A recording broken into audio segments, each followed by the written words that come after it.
black, but no that. I got them in on that. I think I played every guitar he had. That was a weird night. I'll have to tell you about it. I sang to him a little movie. He wanted to tour with me. Getting the table. Please. Oh, no. Blocking my view. I don't know why he's leaving. Howdy. You're mystifying. It's nice to see you. Wow, what a cool room full of people.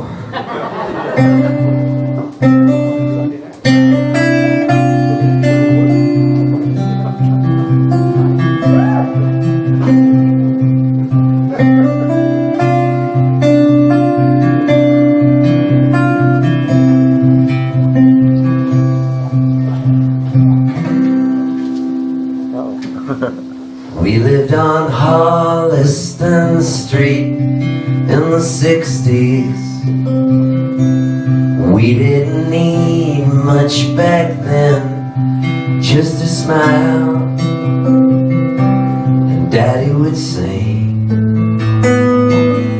and buy us ice cream, and we would listen.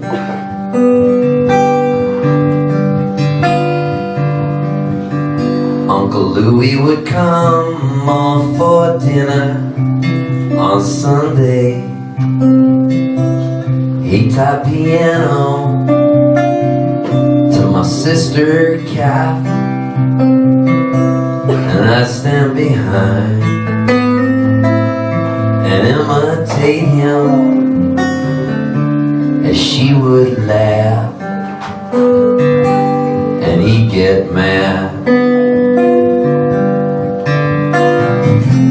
And if I knew then what I know now, I wouldn't rush the growing old. I'd take the flu, the measles and the blues, and I guess I'd do as I was told.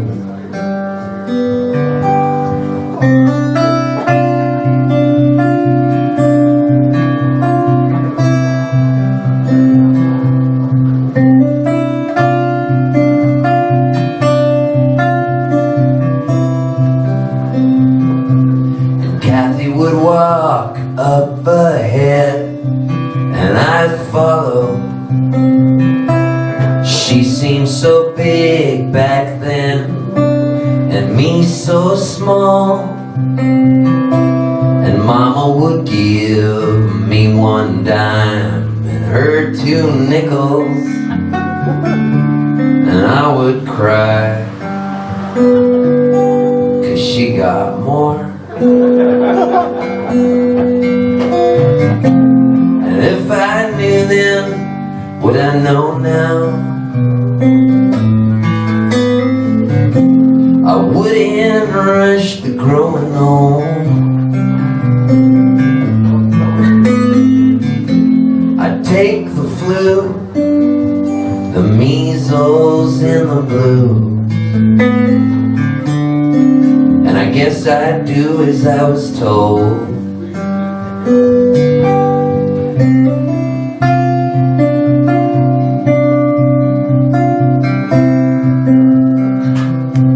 Well, they let us stay up real late to watch Ed Sullivan, and we saw the Beatles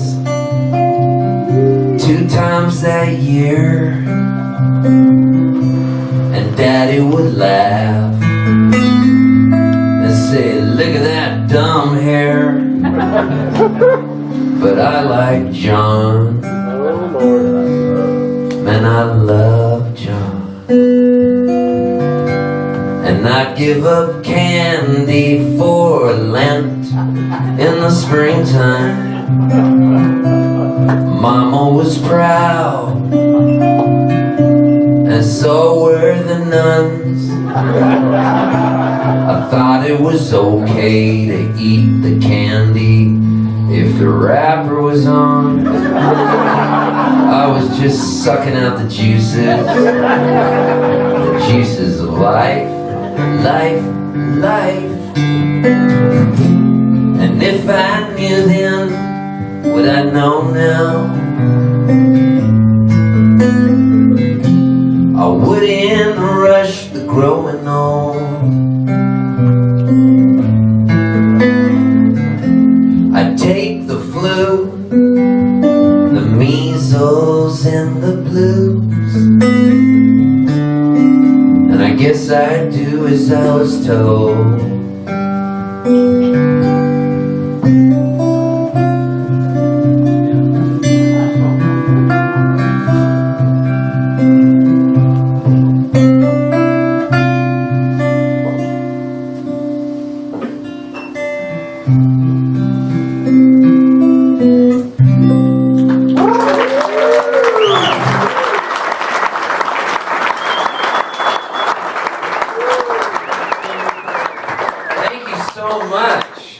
Somebody wrote me on Facebook and said, I've seen you for 20 years and you've never done that song live.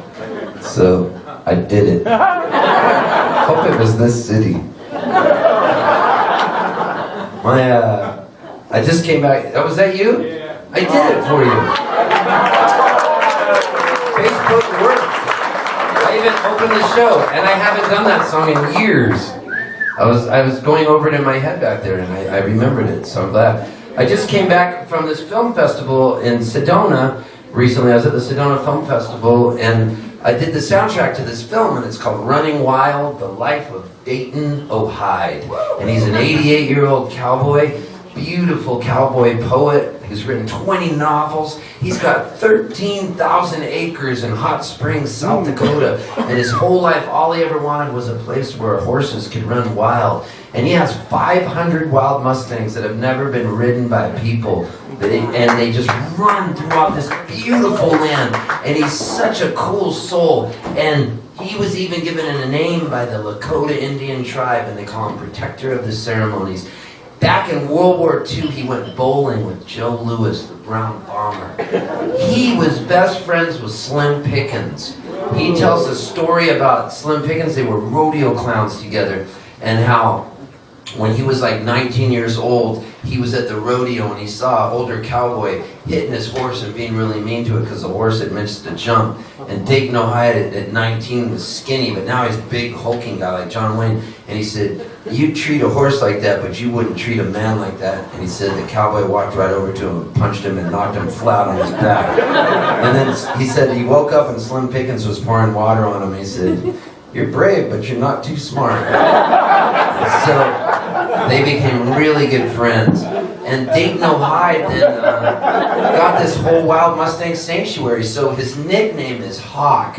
And he's so cool. And this director heard me on WFUV out of Fordham University in New York being interviewed one morning, and I was playing songs, and she said, "That's the guy I want to do the soundtrack to my film." And that was 10 years ago, and it took a while to get this film finished. So finally it's done, and I did the whole soundtrack. And we've been in the Sedona Film Festival, the Slam Dance Film Festival, which runs concurrently with Sundance Film Festival. We were in Cinequest Film Festival in San Jose, and we're headed out to Palm Beach, Florida, and Sarasota for those film festivals, and then South Dakota. But so right when the credits roll, you'll hear this song. Right when the screen goes to black, the credits come up. And this is a song I wrote for Hawk, and it's called Song for Hawk, who's Dayton O'Hyde. And then they fly me out to him, and I play this exact song in the theaters, and then Dayton comes down. He's 88 now, so he's got an oxygen tank with him, and people are crying when he comes down, and the director's there. So here's the song you guys would have seen if you were at the film. It goes like this.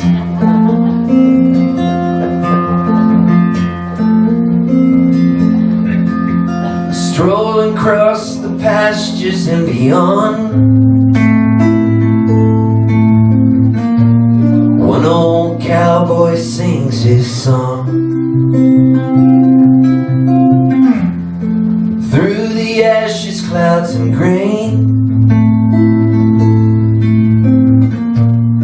hear the lonely whistle of that train. Faded postcards and the memories telegrams that these old eyes can read. Wild horses in the full moon tide, what a lovely ride for a hawk that glides, what a lovely ride.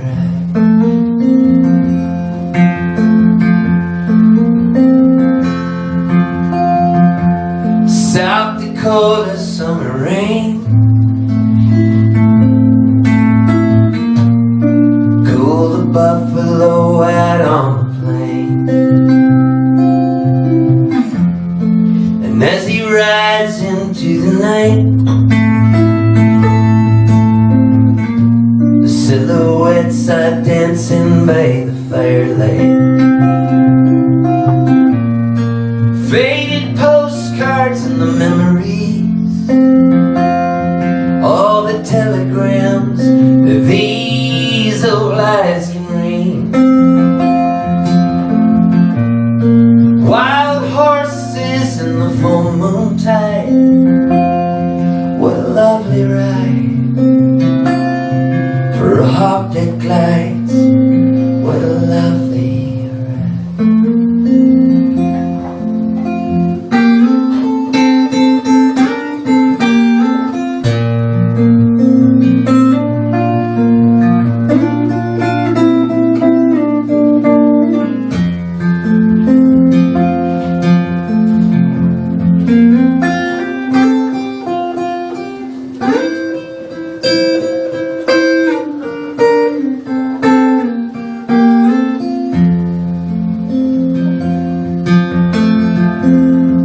Well, his work is never done,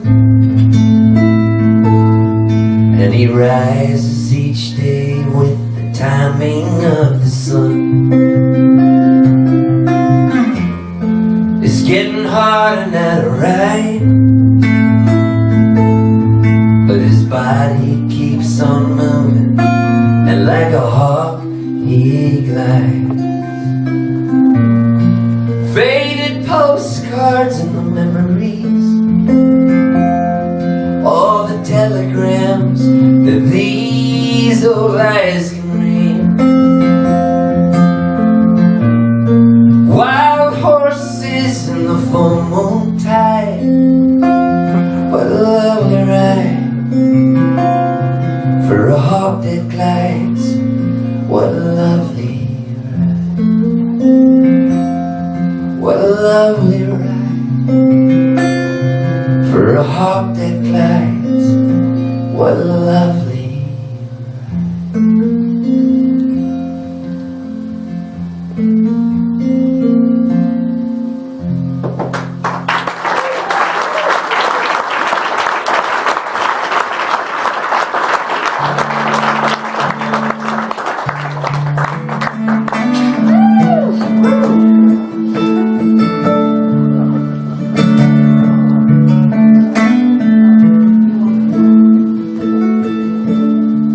Well, we first moved to the USA all the way from Canada. We drove across the continent from Nova Scotia to Pasadena. My sister and me and my mom and dad, from the cold to the sunny south. There were palm trees growing and it was not snowing, and I never did shut my mouth.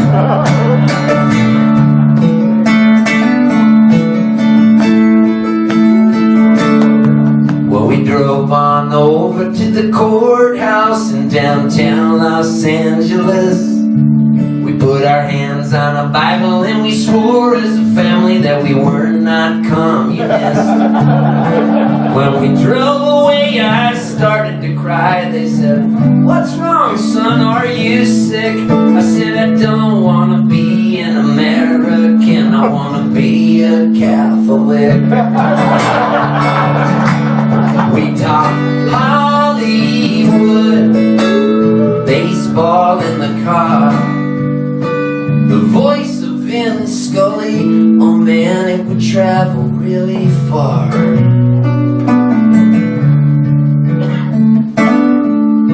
I would pull weeds with my dad out front when we moved from Canada.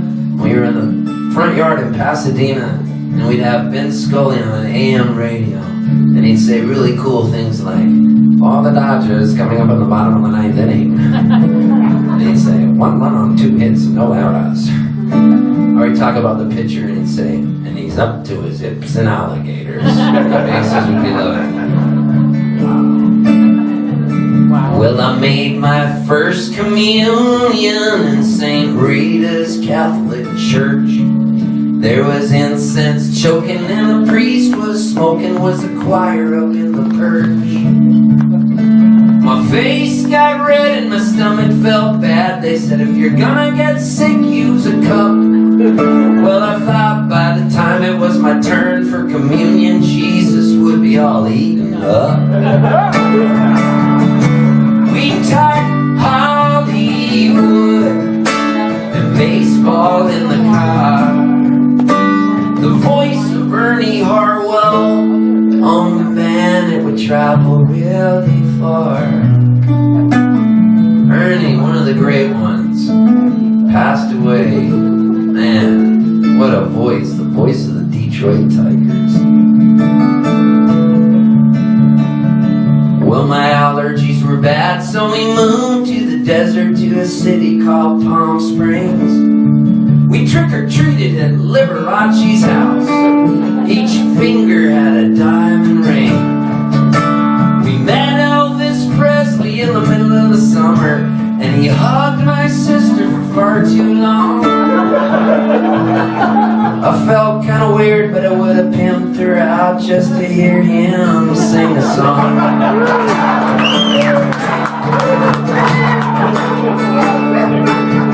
We talked Hollywood, the baseball in the car, the voice of Jack Buck. Oh man, it would travel really, really, really far. Wow, Jack Buck, what a voice he had. He's passed away too. Man. Coming up in the bottom of the ninth inning. Oh, Willie McGee, I don't believe what I just saw. I got to meet him and go down on the field in St. Louis just because I was on tour with Jewel. And Mark McGuire wanted to meet Jewel. He was in the middle of this big home run race. They were trying to beat, he and Sammy Sosa were trying to beat Roger Maris's record, and Roger had beat Babe Ruth's record. Roger's hair had fallen out. That was 61 home runs in 1961 after he beat Babe Ruth's home run record. Nobody wanted Roger Maris to get the record. So anyways, Mark McGuire starts going for it against Sammy Sosa. The commissioner turned his eye the other way when everybody was coming with their arms like 10 sizes bigger than they were the season before. Because there had been a strike, and they wanted to get fans back in the seats, so people were just like, I don't know why he's so big. All I know is I was in the top of the St. Louis Arch on tour with Jewel when her publicist came up and said, oh my God, Mark McGuire wants to meet you. And Jewel looked at me and she goes, who's Mark McGuire? Who's Mark McGuire? He's the only guy with a home run record. Remember Roger Maris and the shit he went through? So I brought her down to the locker room. First I walked in and Mark McGuire saw me. He's like, where's Jewel? And I said to Mark McGuire, I'll make a trade. I'll give you Jewel if you introduce me to Jack Buck. Because I always liked the announcers better. So he took me out to the field to meet the great late Jack Buck, who was also a poet. Now one of my earliest memories was John Kennedy getting shot. And my mom was crying and ironing clothes and my face felt really hot. I watched the funeral on TV, it was there in black and white. I saw a son salute his father's flag-draped coffin and things did not seem right. Now here I am, a growing up boy at home on the 4th of July, staring out at the ocean and the fireworks in the sky. I miss my friends who aren't around, the ones who passed away. away. Well, I'm feeling kinda grateful here on Independence Day. We talk Hollywood, baseball in the car. The voice of Jerry Coleman, oh man, it still travels really far. I get allergies and asthma in the yard, and no one ever told me growing up would be so hard.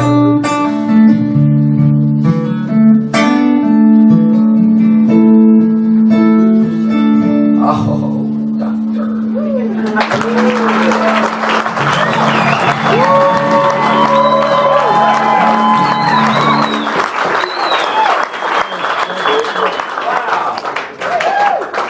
Hey, Suzanne, and she's about to turn 40. She's been coming to see me play a long time, so they hired me to play this private party. So I flew in from Houston, where I played Galveston, and then I played Houston the next night.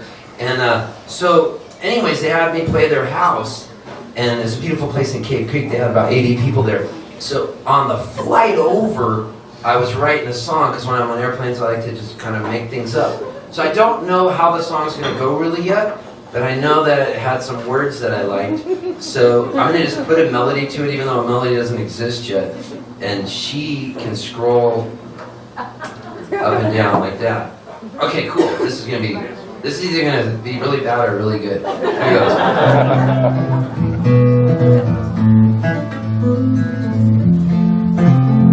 All right. I want all my friends to be happy, and I want all my friends to find love. I want all my friends to share good things and be blessed by the light from above. I want all my friends to be hopeful and not be slaves to a bank. I hope my friends never have to crawl through the streets in a tank. And I want all my friends to have kitchens stocked up with bountiful food. I hope they wake with a smile and say words like totes awesome dude. I want all my friends to know laughter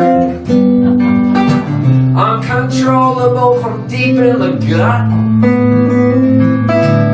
And I want all my friends to have fine shoes and pat someone cute on the butt.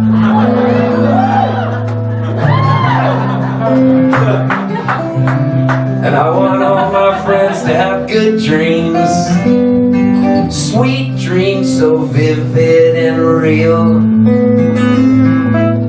And I want them to have enough money so they do not have to go out and steal.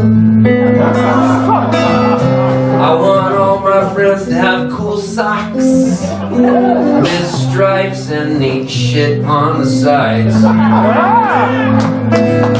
And I want them all to see the Big Lebowski, so they know that the dude always abides. And I want all my friends to go travel and see the world for what it is. A beautiful place to inhabit, a big melting pot made of jizz.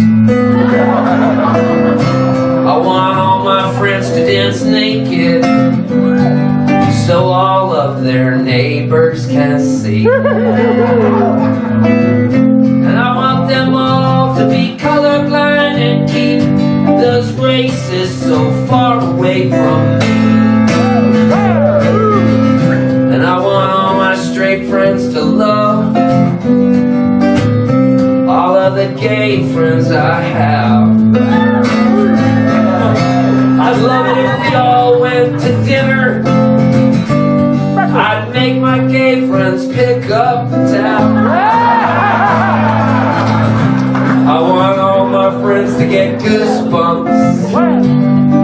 listen to Elliott Smith.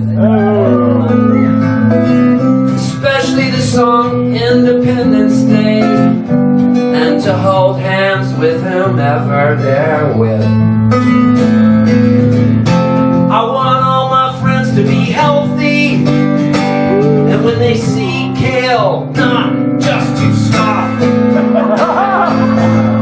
I want them to live long and prosper, and to tell cancer to just go fuck off.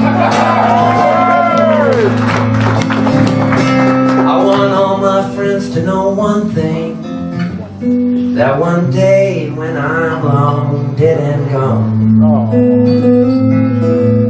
I want them to know that I loved them, and that's why I wrote this song.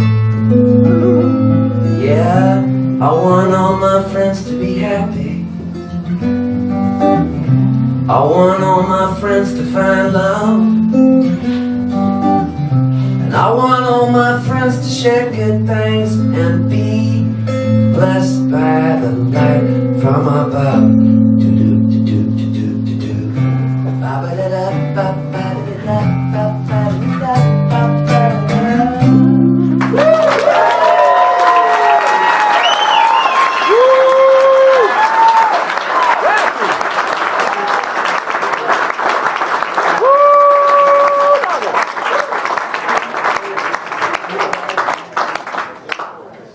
Airplanes because I'm like captive and I have all this time on them. Except for recently, my tour manager said, okay, you gotta get back to Halifax, Nova Scotia, you have this show. So I had to get up there, and my mom's from Cape Breton in Nova Scotia, and I was born in Halifax, and I had this huge show back there. All the cousins were coming, and so my tour manager says to me, okay, Steve, do you want to connect through Newark to get to Halifax, or do you want to connect through Chicago? And I go, well, last time I connected through Newark, they lost my guitar, and it was a big hassle. And usually when I fly through Newark, it's continental, so I guess I'll try United and I'll go Chicago. So he says, all right.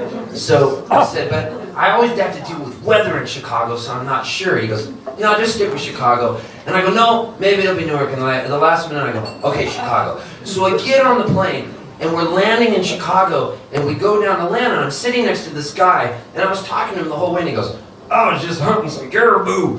I've been gone down, and he's got camels on and everything. He's got his hat on, he's really big.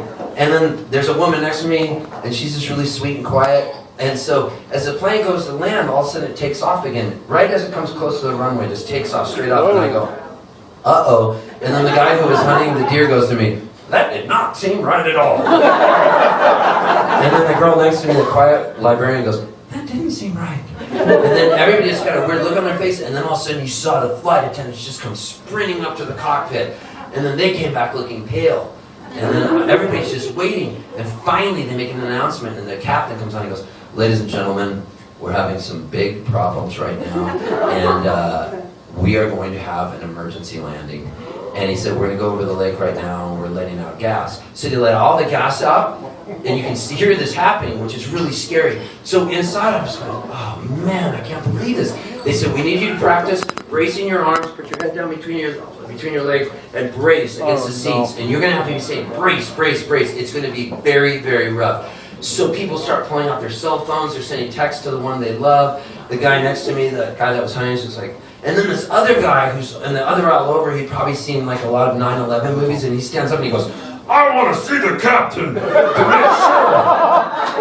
And then the flight attendant comes up, she goes, sir, the captain is flying the plane so we don't crash worse than we're about to. And then he goes, okay.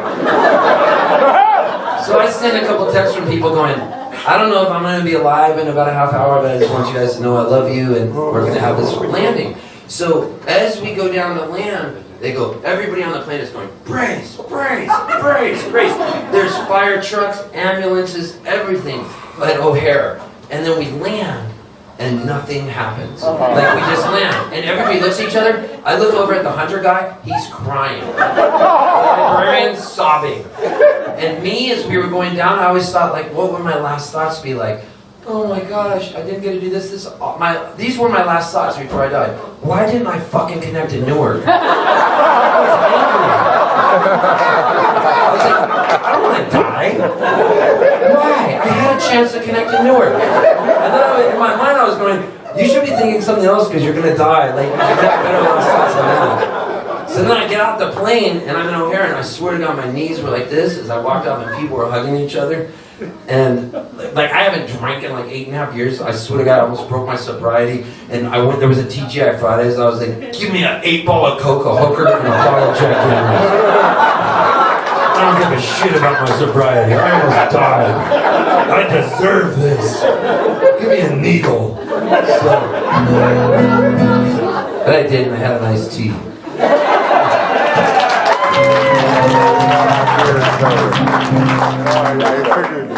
Yeah, it was scary though. I didn't like it. In case you were wondering, that was something I didn't like. I sat in front of those guys today at the Padres Milwaukee Brewers game over there in Peoria. Met them, and they're gamblers. They play this game where they have everybody in the row put money into a hat, and like you hold the hat with all this cash in it. And the cops kept walking by looking at us like they were gonna bust the game. At one point there was so much money in the hat, and like you have to put money in. If where you're holding it, your batter gets out, or if he hits a triple, you get all the money. I came so close to winning it all, but it's good to see you. I didn't even know them when I came into the game, and I talked them into coming to the show. They'd never heard of me.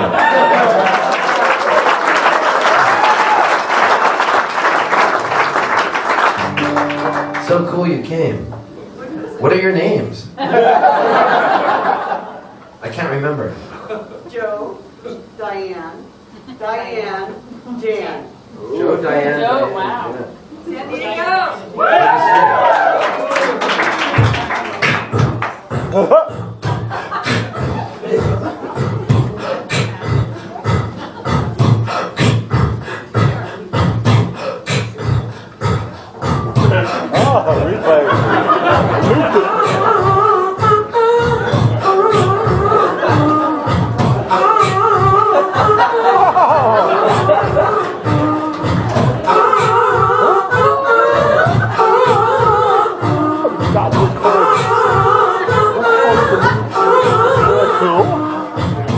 Joe and Diane, they run an illegal gambling game, yeah. Joe and Diane, they run an illegal gambling game, yeah. Joe and Diane, they run an illegal gambling game, yeah. Joe and Diane, they run an illegal gambling game, yeah. Joe and Diane, they run an illegal gambling game, yeah. Spending all kinds of money. They have an illegal life. They run a meth lab in the desert. Joe and Diane, they run an illegal gambling game, yeah. Joe and Diane, they run an illegal gambling game, yeah.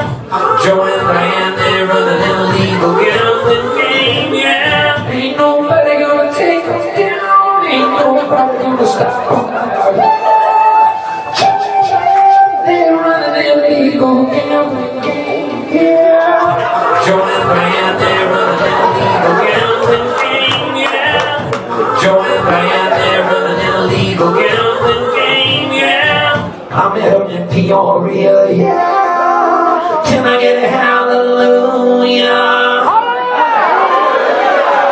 Joe and Diane, they bought everybody hot dogs. Everybody hot dogs. They never pay their taxes. Joe and Diane, they run an illegal gambling game, yeah. Joe and Diane, they run an illegal gambling game, yeah. Yeah.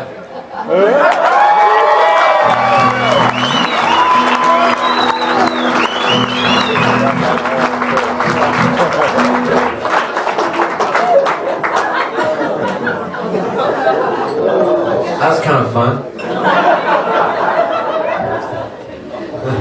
Honda Pilot. Woo. Here's a little song I made up one day. It goes like this.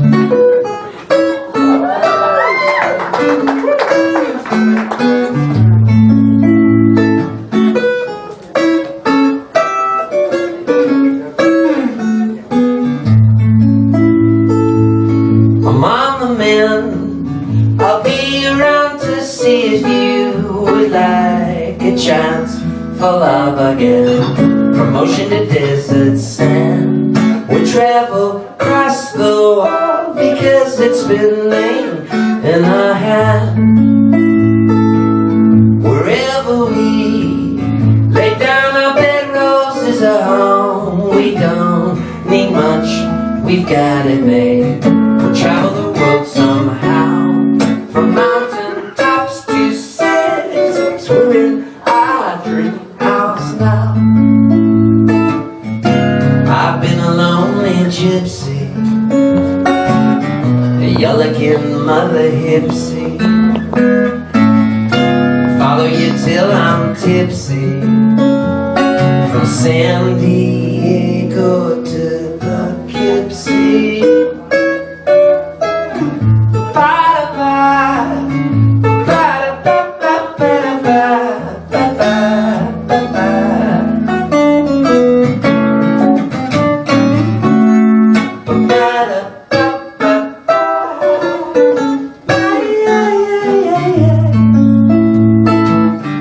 I've been broken hearted.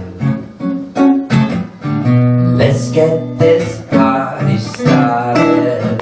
Shit past now departed, from San Diego to the planets that they have not charted.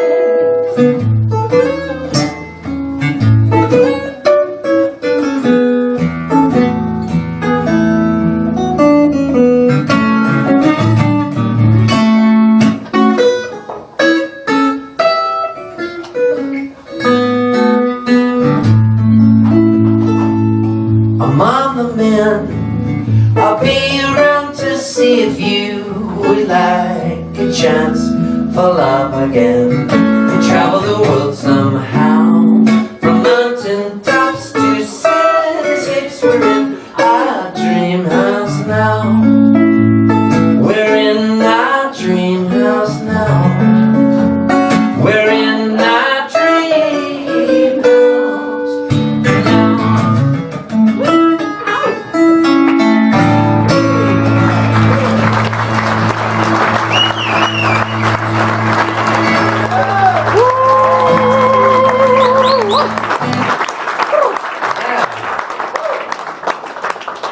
Dream house. It's funny because last year, after I met Dayton Ohio and started working on the soundtrack, the San Francisco Giants had me come out to sing the national anthem on Memorial Day. So it was Memorial Day. It was a sold-out game at AT&T Park in San Francisco. So I got in just on time to sing the national anthem into San Francisco, and they picked me up at the airport, and I felt really important because they had a guy pick me up in a black Suburban, like I was some big wig, and it was a guy from the Air Force. And then way over there he goes, "Listen, we don't have a lot of time. We need you to sing the national anthem, but I hear you play it with your guitar, and I've gotta have you plug in and time you." So I had to do it, and he timed me doing it so he could time when the jets fly over, when I say for the land of the free and the home of the brave. So he goes, "You've got to stick with the same tempo." So I was like, okay, so I do it like this. I do it in this key, and I go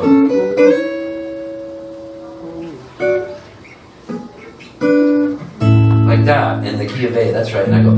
So I do this song. I'm like, "Oh, say can you see by the dawn's early light." So I do the song, and I do it again. Do it a third time. And at the third time, Barry Zito was going to be pitching that day, and he takes the ball and throws it so it whizzes right by my ear. And then he goes, "Don't blow it, Poltzy." It's so cool. And then Bruce Bochy, the manager of the Giants, comes up to me, puts his arm around me, and he goes, "Hey, Poltzy, it's good to see you. How you doing? You ever finish my song, The Minibar Blues?" Because the one time back when I used to drink, I stayed up really late with Bruce Bochy, and we ran out of booze, so I busted open his minibar and threw it into the wall and drank all his liquor in it. And he had like a $700 bar tab. So he wanted me to write a song called The Minibar Blues. And then the traveling secretary, that was when Bochy was managing the Padres, the traveling secretary from the Padres banned me from staying in the same hotel as the Padres. How cool is that? Tim Flannery had to call me up. He goes, "I got to talk to you because you're not allowed to stay in the same hotel as the Padres." I think it was like an $800 and something bar tab. Mini bar tab. So anyways, Pochi comes up, he puts his arm around me, he goes, "Hey, Poltzy, when you sing the national anthem, do it fast. The coaches hate to wait through a long anthem." And then he goes, "And don't get all Mariah Carey on it." So I go to do it, and right before I go on, I forgot the word hailed. What's probably be hailed? For some reason, my mind blanked. And I've sang this at hockey games and everything. So I go out there, and then I got my phone out, and I Googled the words, and I said hailed while the mic was on. I thought it was dead. And I go, hail, and it goes, hailed, hailed, hailed. The whole stadium is sold out. And so I do the game, I do the national anthem, and I nail it. But when I was practicing with the guy from the Air Force, I did it 3 times in a row. He goes, "You did it 3 times in a row, exactly 1 minute and 22 seconds. You're like Rain Man. I've never seen this before."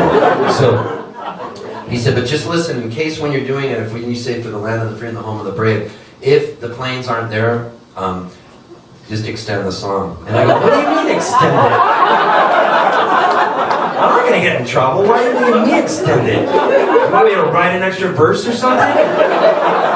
And then he goes, "I said just extend it." And I go, "All right." So I go to do the song, and sure enough, I got to the point, I go, "For the land of the free and the home of the brave." And I look up, and there's no jets. There's a girl from Comcast Television and the guy from the Air Force are both going, "Keep it going." And I was like, people are going to be hating on me because it's going to look like I'm showboating. So I'm like, and I figure I'll do the finger picking part again, and I go, I did that again. Everybody's like, and the jets still weren't there. Yeah, I look away from the mic while I'm doing this, and I go to the guy, "You guys are the Air Force. You should be on time for this." And I go back to the mic like, and I keep looking back and go, "Where are the jets?" So finally I just go,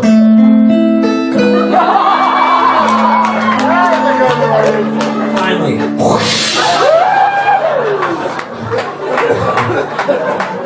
so cool. And my last words before they shut my mic off on me were, "I got CDs for sale over by the hot dog stand."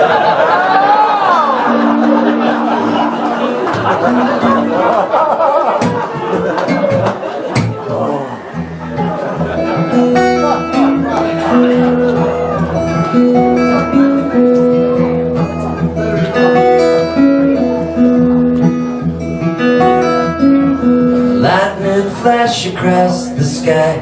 I'm looking in your hazel eyes. I'm looking for something, but I can't find it. Forgot my name, I fell from grace. I've been gone so long, I don't know this place. I don't know anyone, don't know your face. It's an ink blot world, a Rorschach test. You make your way, you try the best you can. You remind me who I am.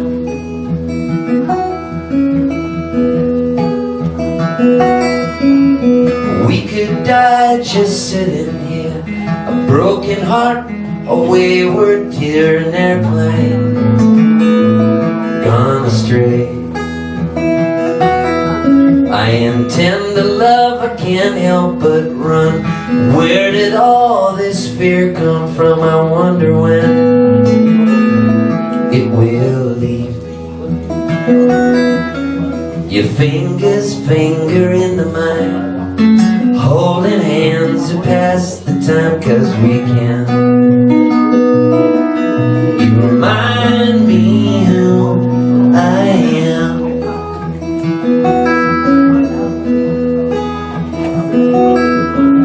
You remind me who I am.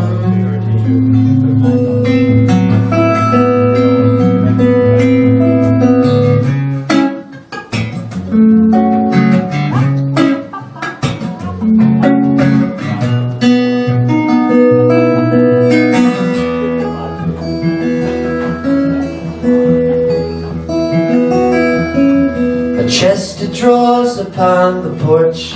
You're in the back like a tiki torch. You're burning fast. You're burning hot. And I've been singing songs so long, and songs that sounded good alone aren't sounding the way I want them. It's an ink blot world, a Rorschach test. You make your way, you try the best you can. You remind me who I am. Your fingers finger into mine. Holding hands, we pass the time 'cause we can. You remind me who I am.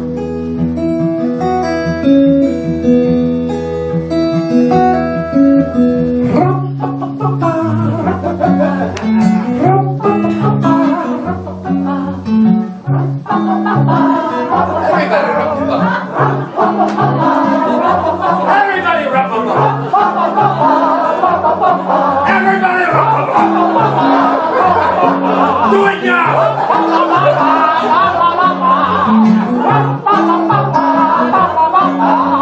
I rode Halsey, notified me. Had to have a drink or he couldn't get to sleep. Had another drink and another cup of tea and a rock pie.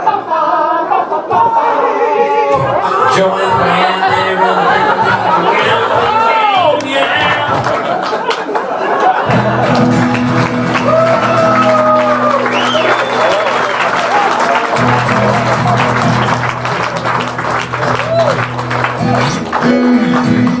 Man, this is fun. My mom, who is 83, I can't believe it. I don't know where the time goes. She liked my song that I sang earlier called Brief History of My Life, where I talk about Elvis Presley. And my mom said to me, Stephen, can you please write a story that you read to your father and I when you come home for Easter? And I said, yeah. And so I said, I can do that for you. So here's a story I wrote that my mom likes. It goes like this. She wanted a whole story about that. And my mom was an English teacher, and so she used to make me do creative writing all the time. So this is kind of cool. I don't know, this makes me happy. And everything in this is true. And it goes like this. All right, I wrote it on an airplane. I know. All right, so here it is. My first guitar teacher came over to our house when I was 6. He smelled of mothballs and had a wooden leg and a glass eye. We had an old guitar I found in the attic, and it was missing a couple of strings. I would run around the living room with that guitar, banging on it like I was Elvis Presley, singing Jailhouse Rock at the top of my lungs. I loved Elvis, and I'd sneak out of bed late at night to watch his movies. The day of my first lesson, I was beside myself with anticipation. The doorbell rang and my dad answered, and I stood there from behind my father watching the old guitar teacher limp in, talking about his wooden leg. He smelled like a closet of old clothes and had a leather satchel with music books, a metronome, and spare strings. The first thing he did when he sat down was show me his glass eye. He popped it right out of his eye socket. I was shocked and speechless. He asked me if I wanted to hold it, but I was too scared. He put a couple of new strings on my old guitar and he stretched them with his wrinkly old hands. He tuned the thing up and played a couple of chords. I was so excited and ready to rock like Elvis. Then he pulled out a book and told me we were going to learn the Mel Bay guitar method. The first song was Down in the Valley. It was so boring, I'll never forget the feeling of my heart sinking. The song was slow and plodding and nothing like Elvis. Before I knew it, the first lesson was over and he was limping out of the door with his glass eye back in the socket, making me promise to practice every day. I hated it, but I didn't want to admit it. It was so hard to concentrate on reading single notes in a boring song. This wasn't how it was supposed to be. I was wasting my talents. I wanted to be Elvis Presley, gosh dang it. My parents made me practice for 45 minutes every day and I fought them all along. But a funny thing happened. I got used to it and it became a habit. It became my secret and the not so secret best friend. Me and my guitar always together through life, through thick and thin. Have a bad day at school, get pushed around by the bullies, play the guitar. All of a sudden the problems fade away with the melody and the meditation and the sound of the strings being plucked. I'd always know if I was having a good session if drool dropped out of my mouth when I was playing. I'd forget to swallow and I'd be lost in a passage, and all of a sudden a long string of drool would appear and sometimes drop on either my leg or the guitar. Somewhere along the way we moved from Halifax, Nova Scotia, Canada to Pasadena, California, then finally to Palm Springs. Swimming pools and movie stars, a new guitar teacher, classical guitar, bar chords and popular songs, a mixture of everything. The Beach Boys, Fernando Caroli, and Bach. The teacher's name was Cindy Lamb, and she was an upgrade from my first musty old guitar teacher. She smelled better, and she didn't pop her eye out of the socket of string chords. Plus, she taught me Elvis songs, and she was a California blonde. Yes, I had a crush on her and the guitar. We even learned a classical guitar duet together. Sigh, I wonder where she is today. One day I was sitting in the living room practicing Jailhouse Rock when I was interrupted by a phone call. It was Dave Rice, our neighbor from across the street. He was the manager of the Palm Springs airport. Hi, Steve. Grab your sister Kathy and ride your bikes down to the airport. Elvis Presley will be landing in a private plane at 3 p.m. You guys can meet him if you'd like. Holy jeepers! Yes, Mr. Rice! Yes, we'd love to! Are you kidding? Well, we rode our bikes as fast as we could with our hearts thumping through our chests. I felt like I'd never pedaled that hard before. My sister Kathy was riding even faster. It was probably 115 degrees outside on that hot summer day. Mr. Rice let us ride our bikes on the tarmac, and we waited and waited and waited for a full 30 minutes that seemed like an eternity. Finally, off in the distance, we heard the engines of a plane buzzing towards us. We heard the squeak of the tires as the plane landed. It looked like a mirage across a runway with the heat rising off of the white-hot egg-frying pavement. We ran the 100 yards as fast as we could. The door to the plane opened and out stepped Elvis Presley, larger than life. He was dressed in black, leather, looked cool. It was comeback special Elvis, and he was in great shape.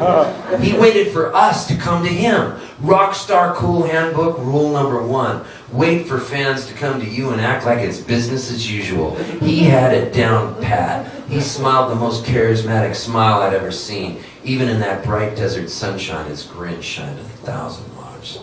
Sounds like you kids been a-running, he drawled. Yeah, to catch you, Elvis, I squealed with delight.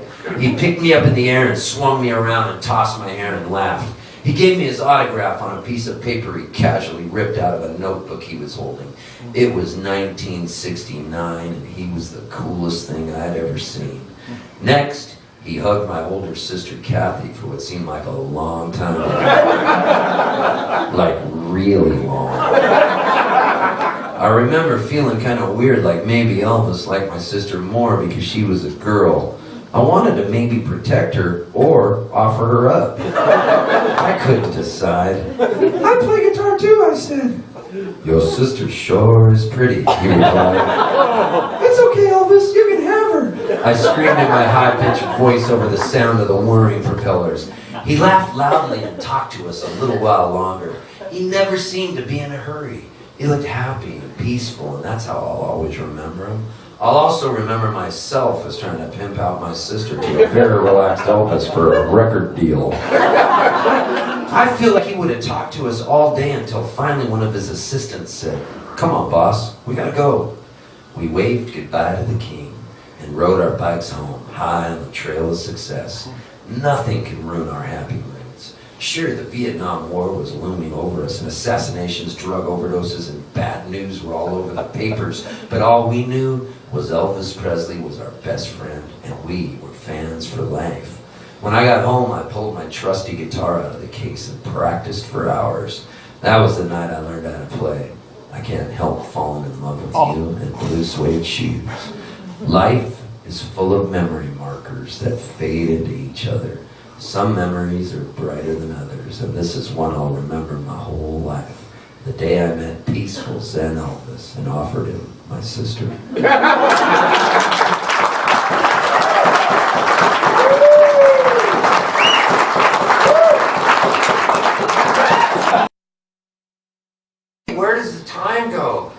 Man, both of them.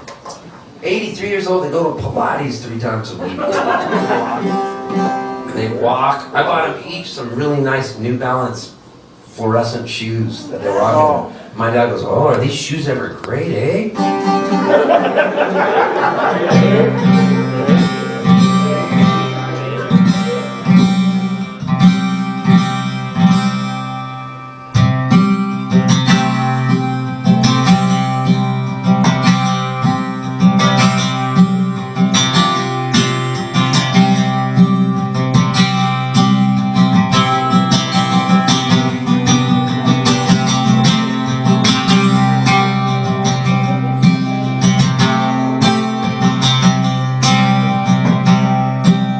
I think I'm gonna be alright, I'm gonna be alright. If I can hold on halfway through this night. There's times I'm lost, I feel so low, and I wanna see the afterglow. I think I'm gonna be alright, I'm gonna be alright. Well, the night bird sings a sad and lonely song, just a whistle and a tune on a wire hanging over a lawn. It can pierce my soul down to the core, to the sadness seeps from my pulse. The night bird sings a sad and lonely song.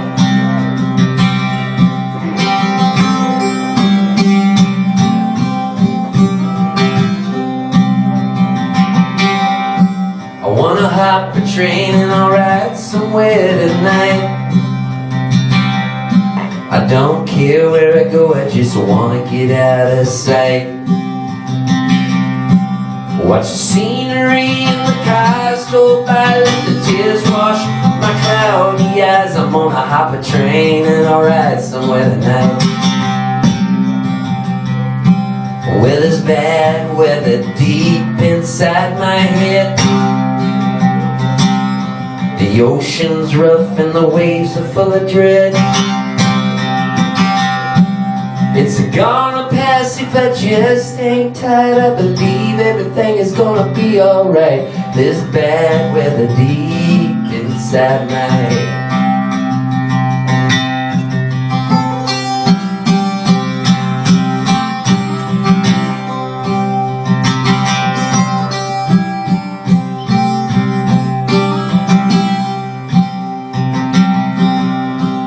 Well, I pray that it never comes to this, my friend. Me all alone, just hoping that it's the end. Maybe standing up high with my feet on the ledge, my life hanging on to the edge. I pray that it never comes to this, my friend.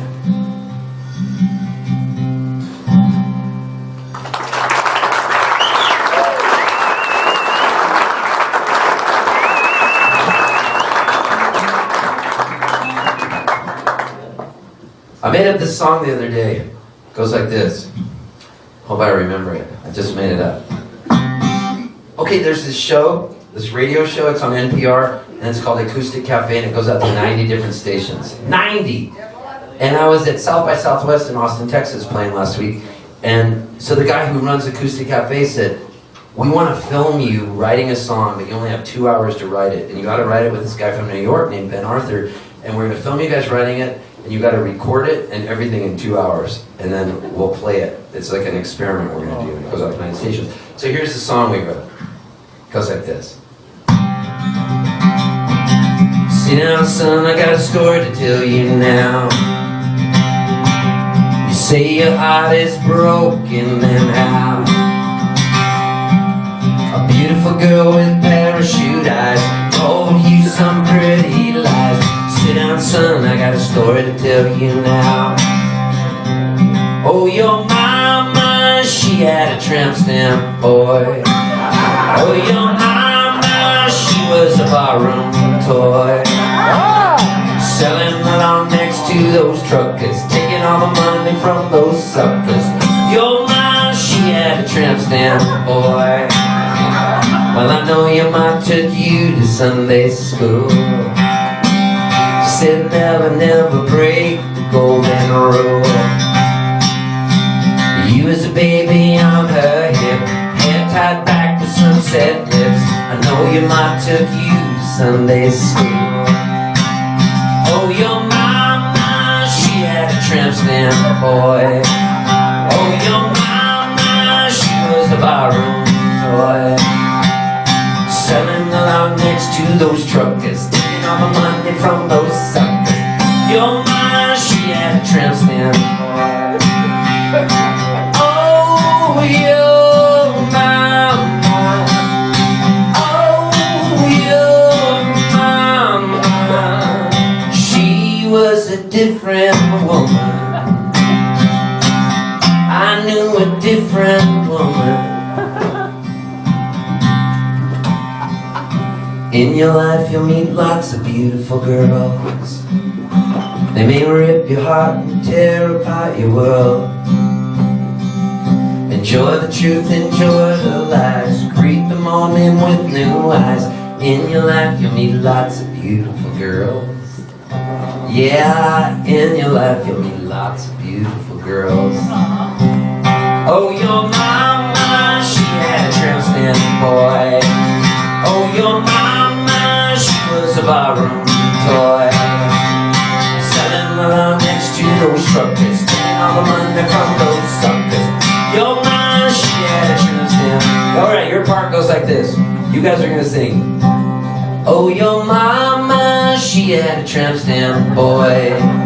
Oh, your mama, she was a barroom toy. Those 2 lines. So what we're gonna do is we're gonna do it 8 times in a row, and on the 9th time we're just gonna say, oh, your mama, she had a tramp stamp. So we've got to be able to count. So here goes. I'll do it once so you get the words again. Oh, your mama, she had a tramp stamp boy. Oh, your mama, she was a barroom toy. All right, here we start. Oh, your mama, she had a tramp stamp boy. Come on. Oh, your mama, she was a barroom toy. Oh, your mama, she has a tramp stamp boy. Oh, your mama, she was a barroom toy. Oh, your mama, she had a tramp stamp boy. Oh, your mama, she was a barroom toy. Oh, your mama, she had a tramp stamp boy. Oh, your mama, she was a barroom toy. Oh, your mama, she had a tramp stamp boy. Oh, your mama, she was a barroom toy. Now we have to have a tramp stamp this time. Oh, your mama, she had a tramp stamp. Beautiful.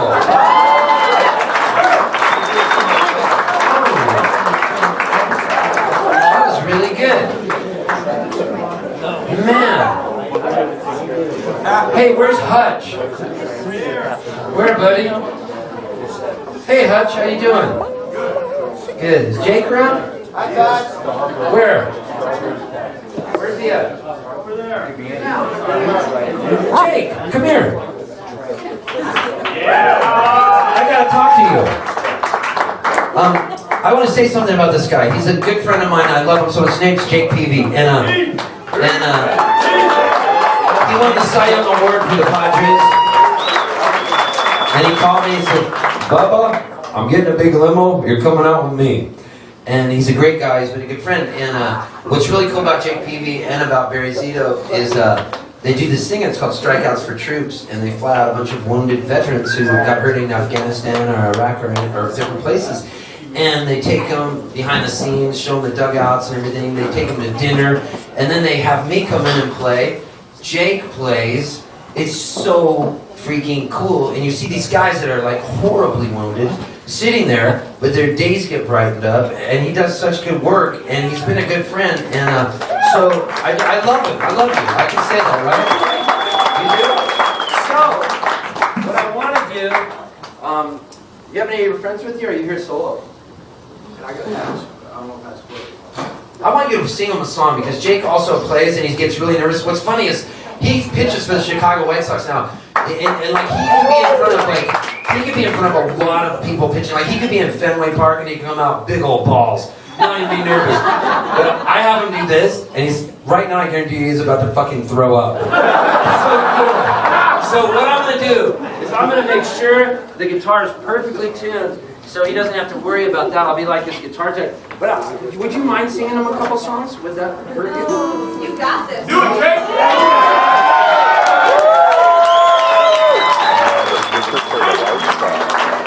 Good. I like that about you, buddy. I love this guy, and it's so cool to get to know him. So I'm going for that. Do you need a pick or anything, or are you good? Capo. You know how to work one of this song? Or you got it, buddy. I am so glad you're here. I'm going to sit right over here and just bring you on. I'm going to take a picture. I'm going to take a picture of Jake playing my guitar and Smokey Joe. Oh, yes. That's my favorite. That's my favorite Padre, Mark Potts. Are you going to sing with him, Mark? Hell no. So let me move this cord out from your way. Cool, buddy. And I'm going to get a picture of you holding my guitar. This will be good. Well, that was good. Good luck. Hey, thanks, Poltz. I appreciate that so much. Remember, it's the 8th inning and you don't want that stupid ass closer to come in. I don't know their closer, I'm just saying he wants a complete game. Yo, I don't do this. I do not do this. I'm so nervous. I really am.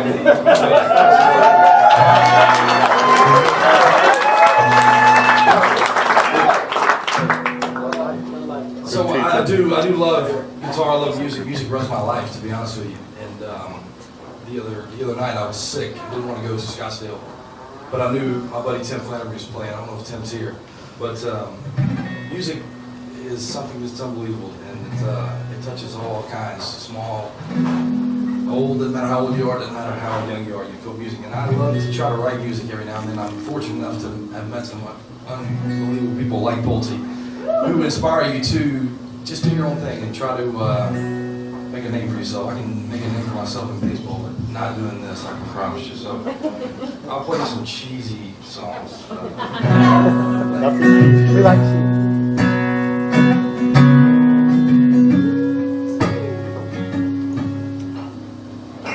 Let's get in love. Let's be in love tonight. Let's be in love. I love somebody like this.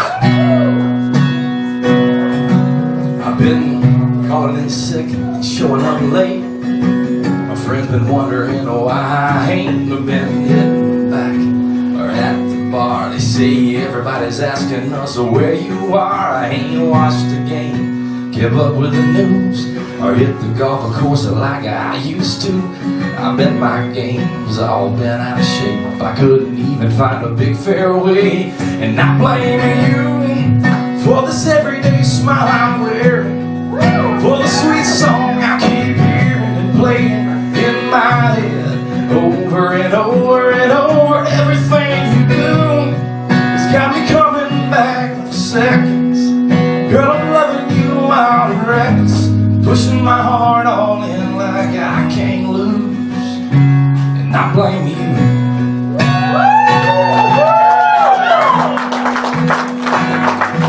I've been sipping less whiskey, drinking more wine. I've been finding new ways to spend my time, like a Friday movie on the couch.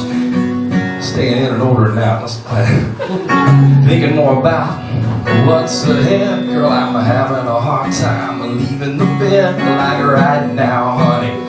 Under these sheets I'm late, but I can't leave. And I blame you for this everyday smile I'm wearing, for the sweet song I keep hearing and playing in my head over and over and over. Everything you do has got me coming back for seconds. Girl, I'm loving you, I'm reckless. I'm pushing my heart all in like I can't lose. And I blame you.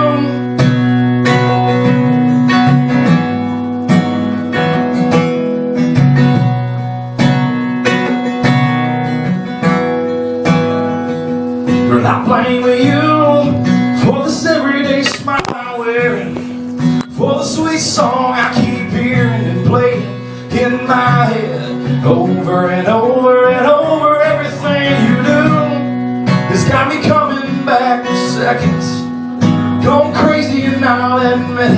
I push my heart all in like I can't lose, and I blame you. Yeah, girl, I blame you.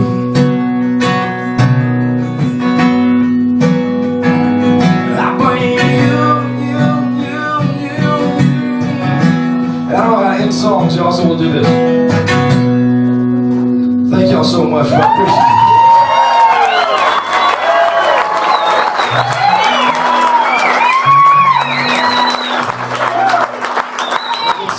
So much to play a song that you had part in front of new people, and it's so cool to be in a room full of people that listen to music. You know, a lot of times that you just hear stuff on the radio.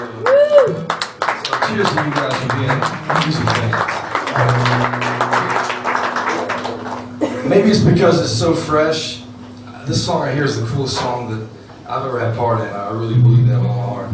I grew up in a real small town in Alabama, and it's such a simple way of life, and not a whole lot of people have a whole lot of money, a bunch of nothing really, but just live life. And we were on the back porch the other day, and I think Hatchie was there and out fishing. And my grandmother passed away not too long ago, and you want to write, I don't write, I'm not as free-spirited as, I gotta get in the mood, you know what I mean, to be free-spirited.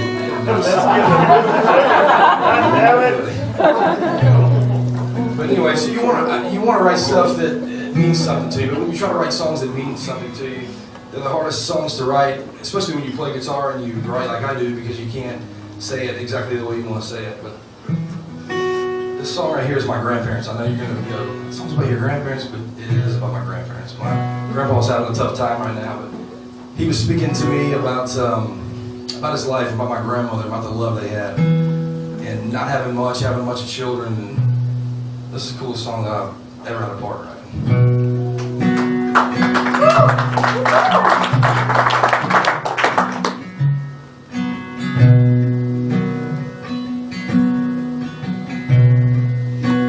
Let's see if I can remember it all. Driving home in my beat-up truck, stopped off just to fill it up. Saw 2 red roses on the counter by the discount shades. Been 2 years since I said I do, and I'd love to bring her home something shiny and new. We got not enough money, too many bills to pay. She says, hey, baby, it'll be alright. We'll throw a blanket down in the backyard tonight. String up last year's Christmas lights. They shine just like an Alabama summer night sky. When the cars go by, close your eyes, it'll sound just like the ocean. You know someday we'll have it made, but right now she's okay. The gas station Rosie.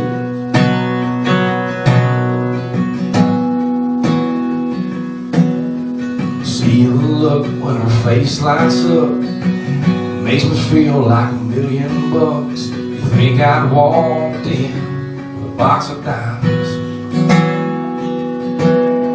She's the best damn choice that I ever made, and I thank God for her each and every day. She makes love look easy without even trying.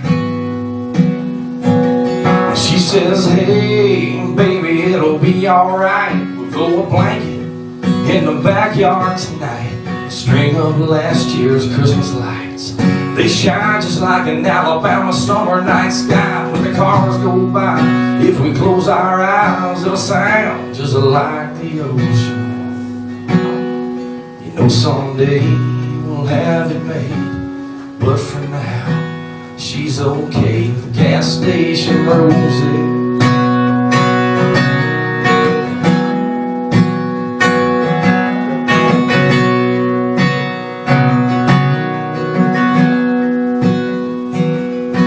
Says, hey, baby, it'll be alright. We'll throw a blanket in the backyard tonight.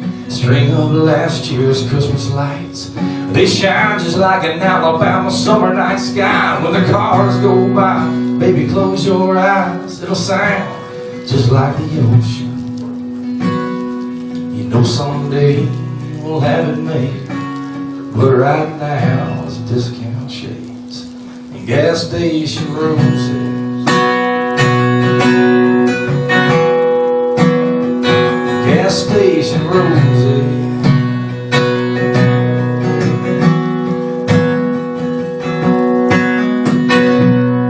Thank y'all so much.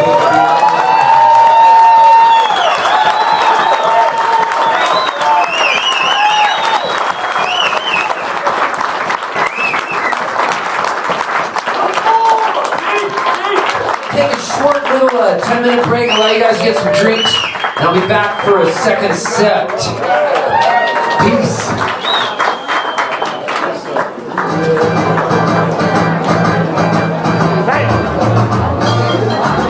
Yeah.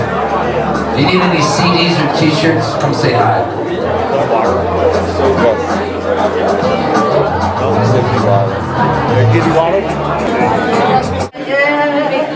Man, what a night so far.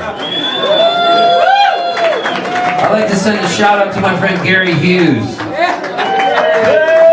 That guy over there in the red shirt is a scout for the Boston Red Sox, and he's a good man. And he travels everywhere. The Dominican Republic, Puerto Rico, all over. He knows baseball like anybody's business, and he brought all his friends with him. And it's crazy how they all still hang out together. And were Catholic altar boys. How old are you guys now? 72. 72. 39. It's so cool that you guys were altar boys, because I was an altar boy too. And then when I stopped being an altar boy, I joined the folk mass. Remember that? I had the folk mass? With those chords. And we sang these songs, and they were all in those chords. Our Father, who art in heaven, hallowed be thy name. Thy kingdom come. Sandy, thy will be done.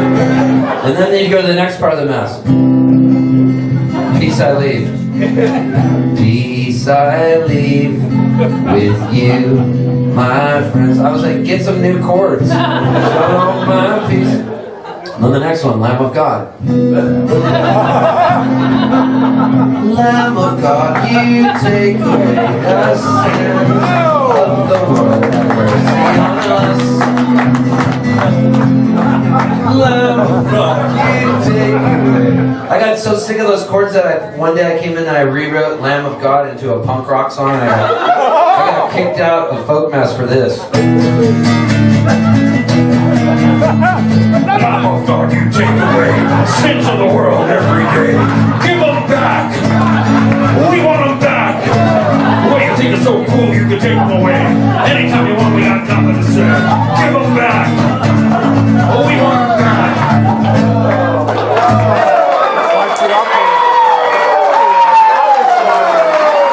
First smile I've seen on Mark.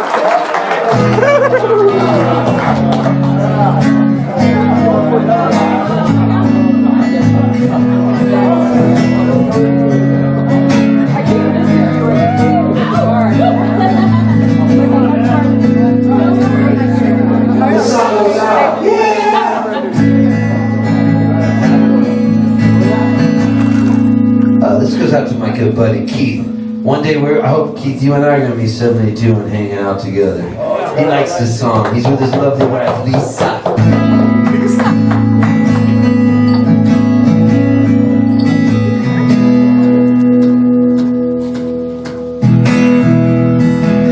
When I wrote this song, it was in the morning and I pretended I was in a 1970s Philadelphia soul band.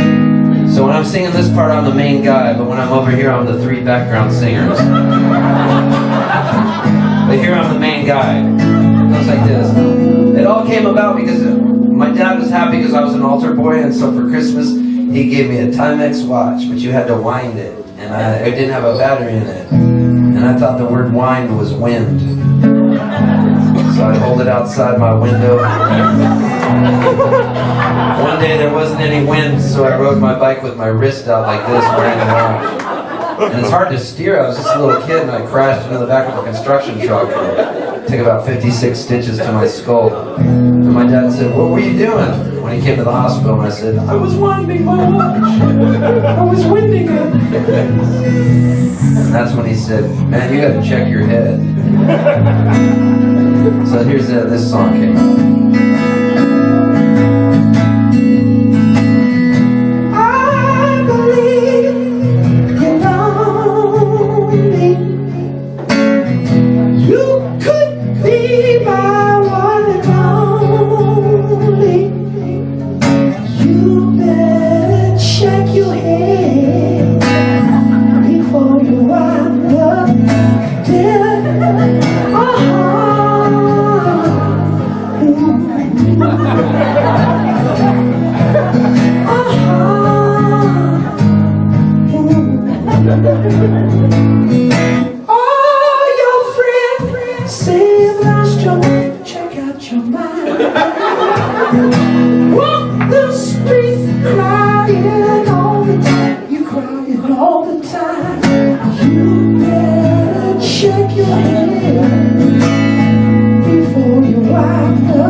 This is a song I just made up the other day.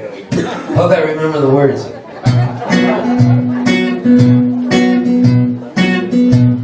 I love her 'cause she steals pillows from shitty hotels. I love her 'cause she always runs out on her hospital bills.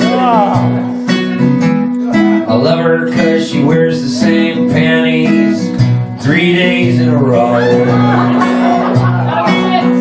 I love her 'cause she pees outside and makes yellow angels in the snow. I'm throwing all my cares out the window. I'm tossing caution to the wind.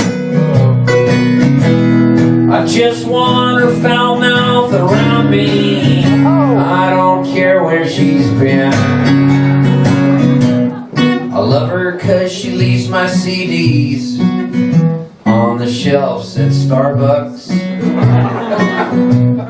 and makes it look like I'm for sale to all the caffeinated dump bucks. It's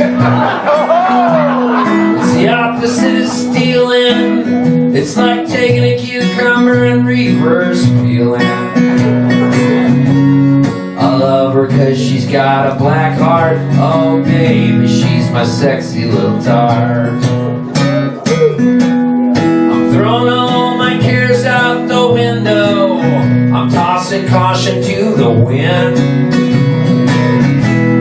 I just want her foul mouth around me. I know where she's been.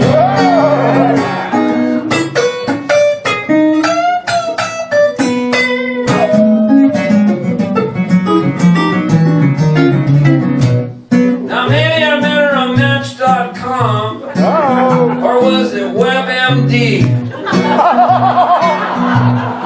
Maybe it was in rehab. She was on her first step, and it was me. I don't care if we go to prison, as long as she shares the same cell. I'll dress and drag for her. She can drag me straight down to hell. I'm throwing all my cares out the window. I'm tossing caution to the wind. I just want her foul mouth around me. I don't care where she's been. Oh, I love her. I'd love to smother her. I'd love to cover her in love, love, love.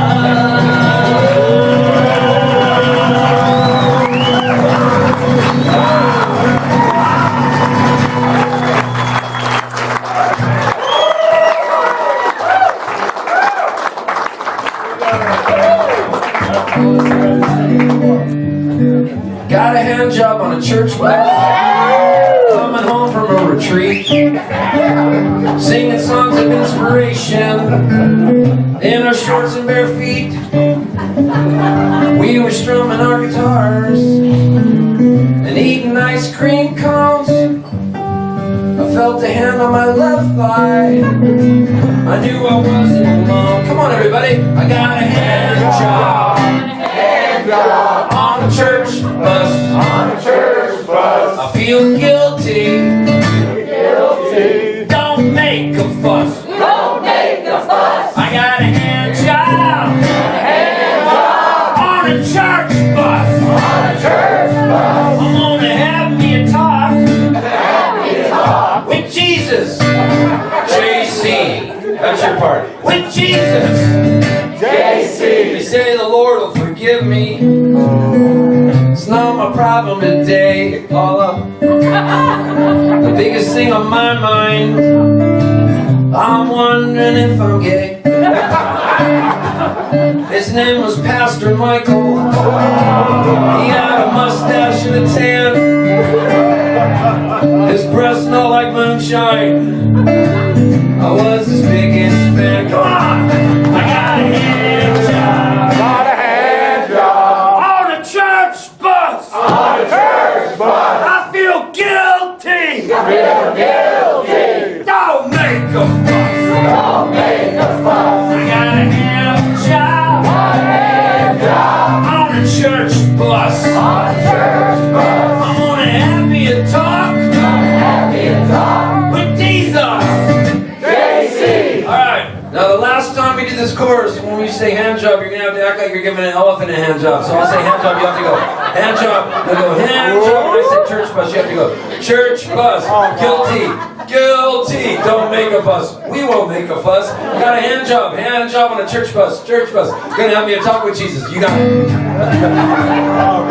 When I woke in the morning, there were reporters at the store. The cops were asking questions. My mother fainted on the floor. Pastor Michael went to prison. I talk to Jesus when I can. I'll wait till Michael gets released for a second coming again. Come on, everybody. Got a hand job. On a church bus. I feel guilty. Don't make a fuss. I got a hand job. On a church bus. I'm gonna have me a talk with Jesus.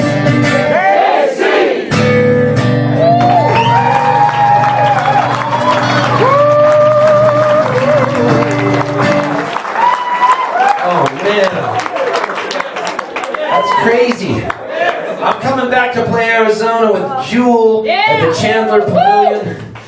Chandler Pavilion in some place here. Wild Horse Pass, I think. Wild Horse Pass. I will be here in June. Met all Gary's friends. Some live in Seattle. I'll be playing the Moore Theater with Jewel. I'll be back doing the national anthem at AT&T Park. I'll be doing it in San Diego at Petco Park. I'm going to be doing the national anthem a lot of different places. It's kind of cool because here's a great guy that just came back from Afghanistan. And one of the cool things about knowing Jake Peavy is when Barry Zito and Peavy asked me to play Strikeouts for Troops, I thought, okay, cool, I'll just come and play the show. It was this restaurant in Scottsdale called Fraser's. So I go there, and then when I walk out on stage, I'm used to kind of just telling stories and being a little bit funny and goofy, and I saw like 30 guys just terribly wounded in front of me. And so I met one of them afterwards because I was kind of spooked, and I had not been around that. So I met this guy, Corporal Nick Kimmel, and he was wounded December 1st, a year ago, December 1st, and this was fresh after he was injured, March, a year ago. And I was scared to talk to him, but I did. So he gave me his phone number, and we started texting each other, which would have never happened if it wasn't for Jake Peavy and Barry Zito. And so the guy gives me his number, so I become friends with this guy. And then he says to me, hey, would you come down to Balboa Naval Hospital and sing to the guys? Because we're in the ward where the prosthetic area, and we're learning to walk again where all the amputees are. So I went in there, and I was playing guitar for these guys, having fun. And then I wrote this guy a song because I was so moved by his story. So when the Giants had me sing the national anthem, they heard that I wrote this song for Corporal Nick Kimmel, who's only 21 when he got injured. He'd only been over there 3 weeks. And they heard about the song that I wrote. And so after I did the national anthem at AT&T Park with 50,000 people sold out on Memorial Day, they had me sing this song. And then Nick came out because he just got his legs put on. And he stood up and threw out the first pitch. It was crazy to see this happen. So it was pretty intense. So this is the song that I wrote for Corporal Nick Kimmel, who's become a really good friend of mine. And he threw out the first pitch in the World Series this year, and he stood right next to Willie Mays. It was pretty amazing stuff. So I wrote this song, and it's called The Days Are Beautiful, and this goes out to Corporal Nick Kimmel. It's his story.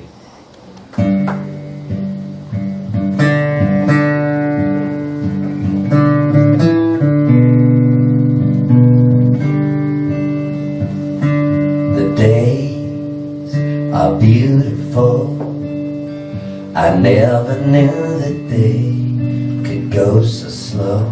Now here I am in my dreams, where everything is sweet, or so it seems. I was so young, I took a flight, I wore a uniform, I joined the fight, and I was gone fucking home to do the best I could. I didn't know just how tough this world can be, but I went out to a desert land to see, and I saw things that I can't say. They keep me up at night, the price you pay.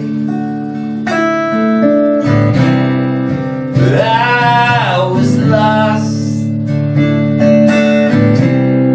the price it cost. I was so young, I wanna go back to when the days were beautiful.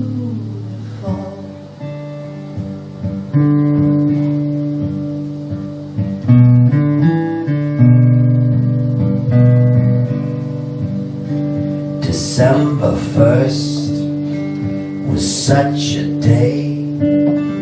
It started out so nice, no skies are gray. A search for bombs buried low, are hidden in plain sight, you never know. I'm 21, I hold the gun. My job is serious, but it's still fun. And I'd only been in the desert sand for just 3 weeks or so in a foreign land. The winds did blow, my luck did change, and in the blink of an eye I was rearranged. The ground did spark, explosions ripped, my body torn apart from limb to limb. Now here I am in the rehab in San Diego town, hospitals and labs.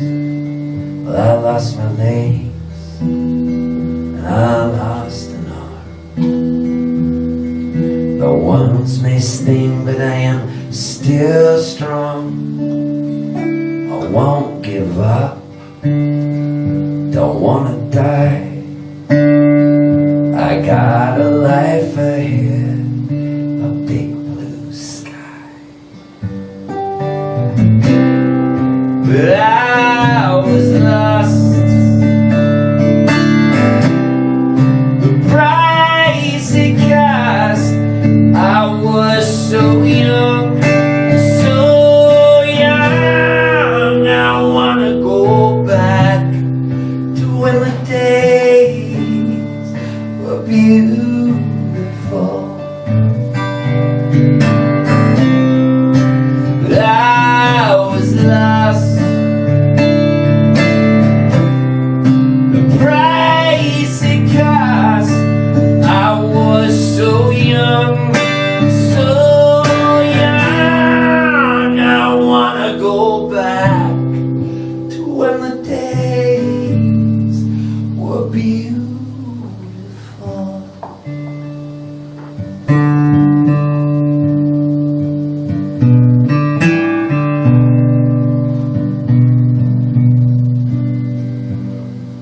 The days are beautiful. I never knew that they could go so slow.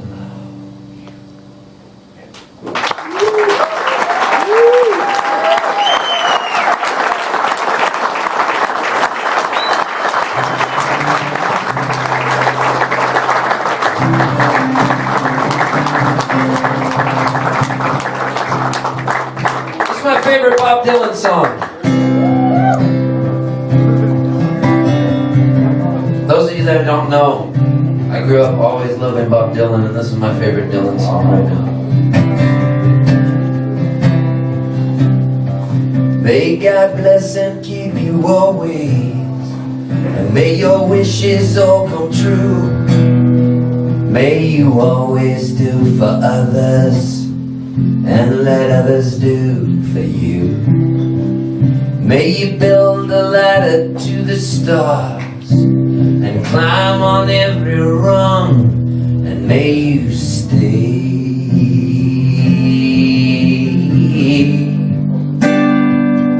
forever young.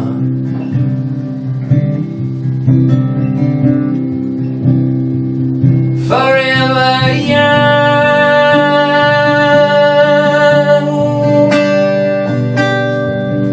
forever young.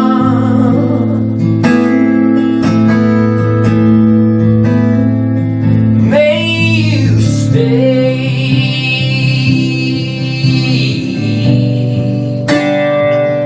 forever young.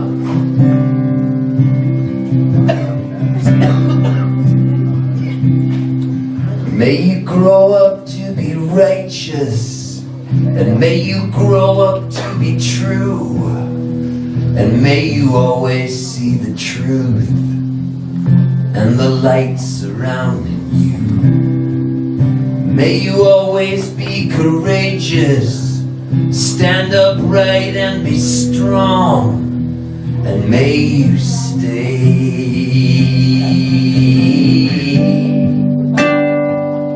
forever young.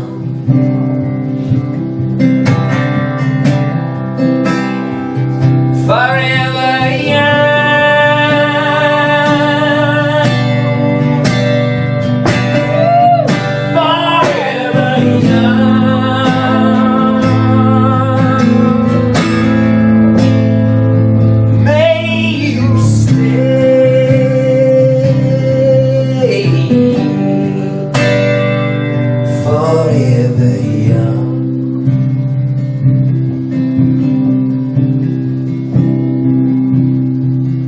May your hands always be busy, and may your feet always be swift. May you have a strong foundation when the winds of changes shift.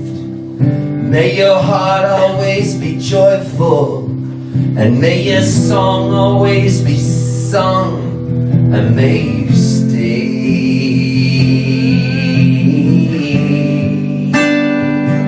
forever young. It's for you, Gary, and all your buddies. Forever young.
I love girl, girl love me. It's not only crack up the beat. So to pop radio on, I dedicate my girl a song. Gone are days of simple things. Got to buy, baby, diamond rings. Keep it simple, just don't brag. Got to be high speed, low drag. In the Impala, my love.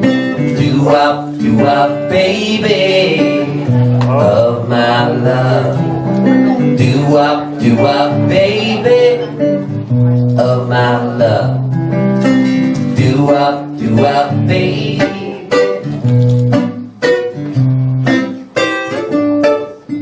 Love in the 21st century. Such confusion, such mystery. Where's my modem? Where's my mother?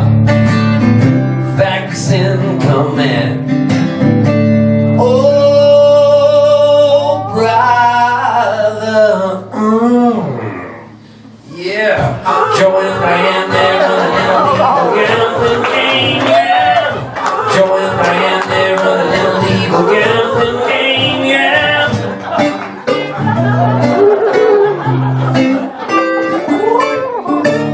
Stars are up, you look fine. Empty clothes, empty bottle of wine. You got nice cams, that's French fillets.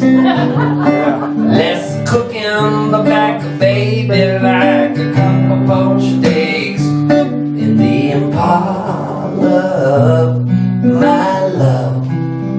Do up, baby, of my love. Do up, baby, of my love. Do up, baby, of my love. Do up, baby. That's what I'm talking about. My love. Do up, baby, of my love. Do up, baby, of my love. Do up, baby, of my love. Do up, baby.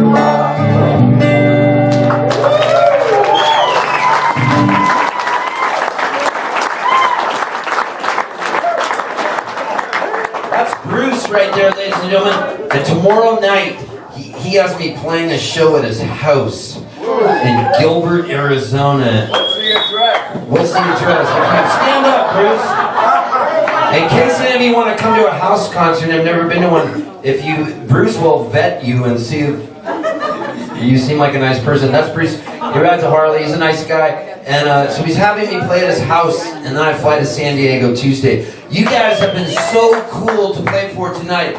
I want to thank you so much for coming out. I want to thank Gary bringing all his friends. I want to thank PB for playing. I want to thank Kotze for coming out. I want to thank you guys for gambling during the game today. I want to thank Paula for having me out for a party, for Suzanne, Dave, and Nancy. Oh yeah, and they wanted to hear Sewing Machine. I forgot. Damn it.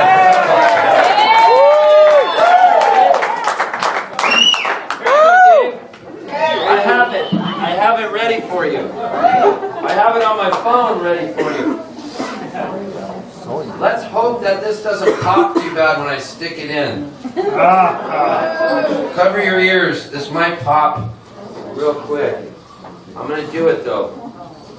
Pop. Not bad. Okay. So the story behind this song is just that I had to write a song and say the word sewing machine in it. And I only had 24 hours to do it, and this is what I came up with. And I had to do it because my friend Bob Schneider does it, and Jason Mraz, and we all had to write a song and say sewing machine. We had 24 hours, and we email them to each other. It keeps us writing on the road. So here goes. And the guy that you hear playing piano is A.J. Croce, who is Jim Croce's son. And he was about 3 years old when his dad's plane crashed. And I went over to his house, and his wife took out a sewing machine. And she made the sound of the sewing machine on here. Now all I have to do is find out where the song is, because the piano will be important, Dave. Here it is. Awesome. Oh man, this is gonna work. All right.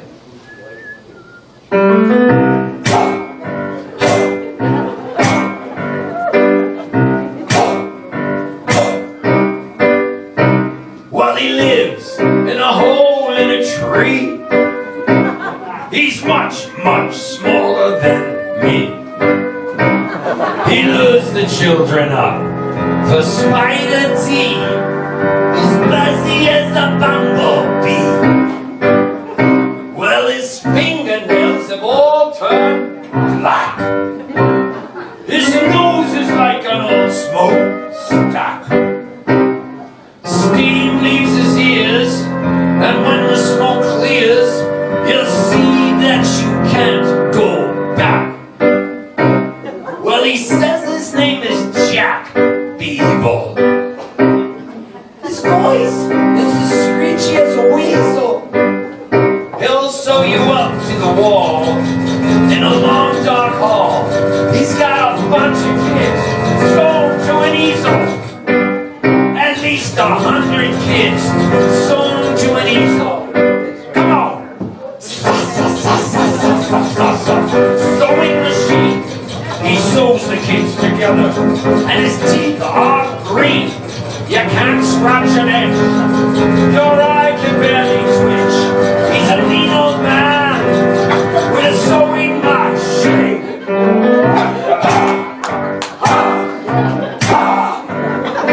Well, the parents tell the kids, don't go in the woods. There's a scary, scary man who isn't good. Little Mary didn't listen as hard as she could. Now she's sewn to the wall in a hood. She's got a brother with a hook for an arm from an accident that happened on the farm. His name is Ben. Doesn't have any friends. All the children make fun of his arm. Little Ben scratched his itch with his book. Got an idea. While reading a book, he welded scissors to his book where his hand used to be. And he said, I will search for my sister down by the brook. Ben climbed deep into the forest. All the owls started singing in a chorus. Be careful, little boy. When you go around the pass, there's a gargoyle in a hood named Boris.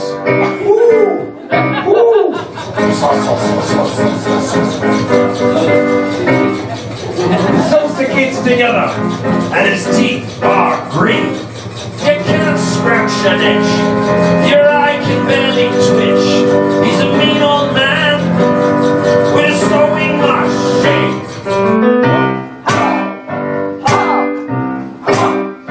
Ben climbed deep into the ground, and his soul looking all around. He was dark enough to see, but he screamed for Mary and kept going down, down, down.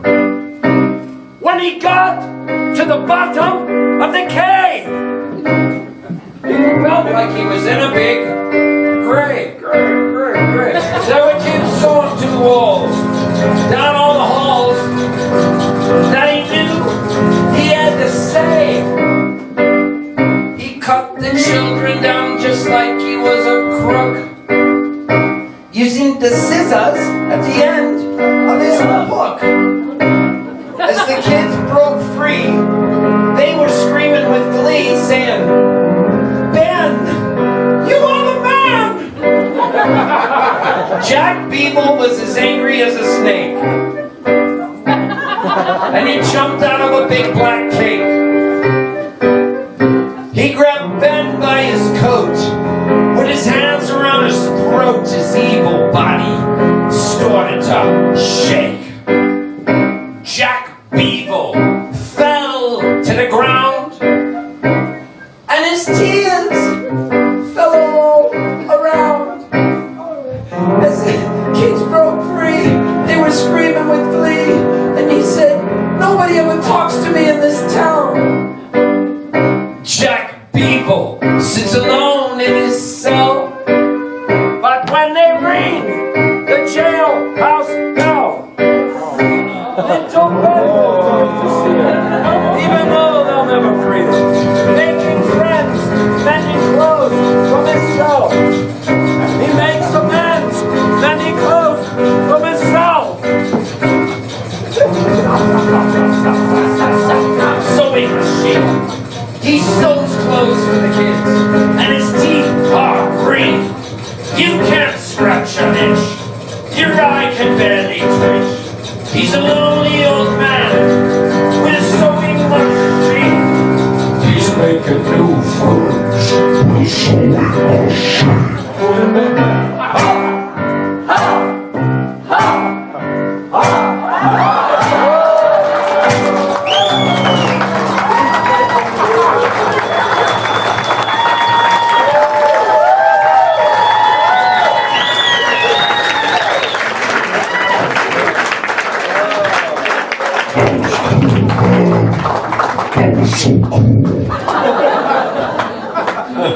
Whoa, that was danger. I want to just dive and do it again. Can I? That guy's strong. I want him to come on the road with me and be my bodyguard. If you'll be my bodyguard, I can be your long lost friend. I could call you Betty, and Betty, when you call me, you can call me out.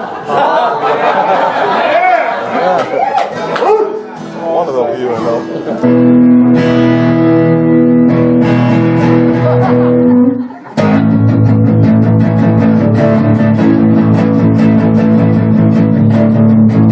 The day you left me, I turned green, so full of envy. You ruined my dreams, and I've been greedy and full of lust. Now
want my fucking house back. Oh, swinging sweaty balls. I want my fucking house back. Now everybody together. I want my fucking house back. I hear you in Gilbert. I want my fucking house back. I hear you in San Diego. I want my fucking house back. Make my ears hurt. I want my fucking house back. Twice as loud, everybody. I want my fucking house back. Now just whisper it. Like you're in the library. Now just think it. Take my friends, show glass crack. Keep the dog, I want the fucking house back. Yeah, yeah, yeah, yeah, yeah,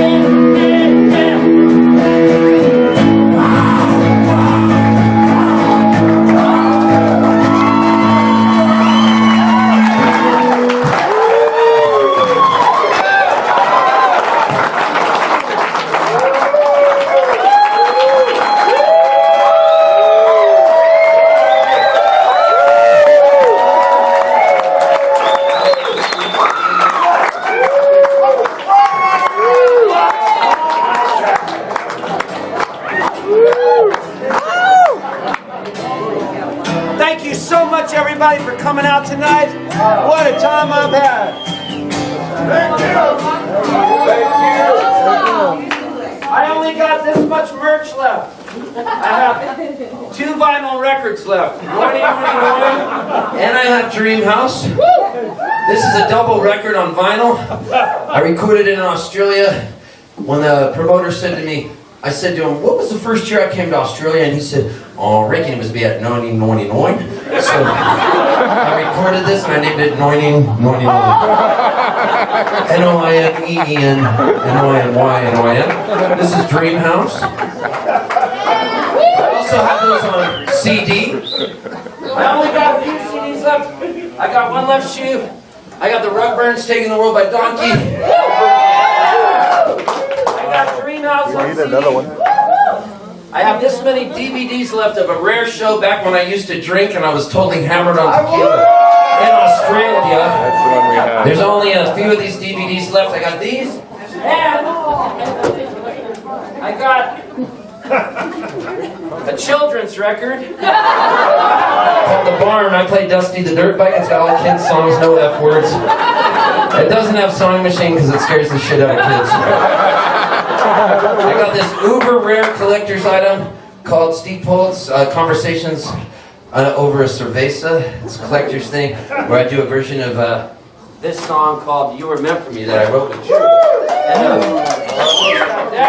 You wrote that song? What? It's got this. Oh, I got Traveling. I didn't know Traveling.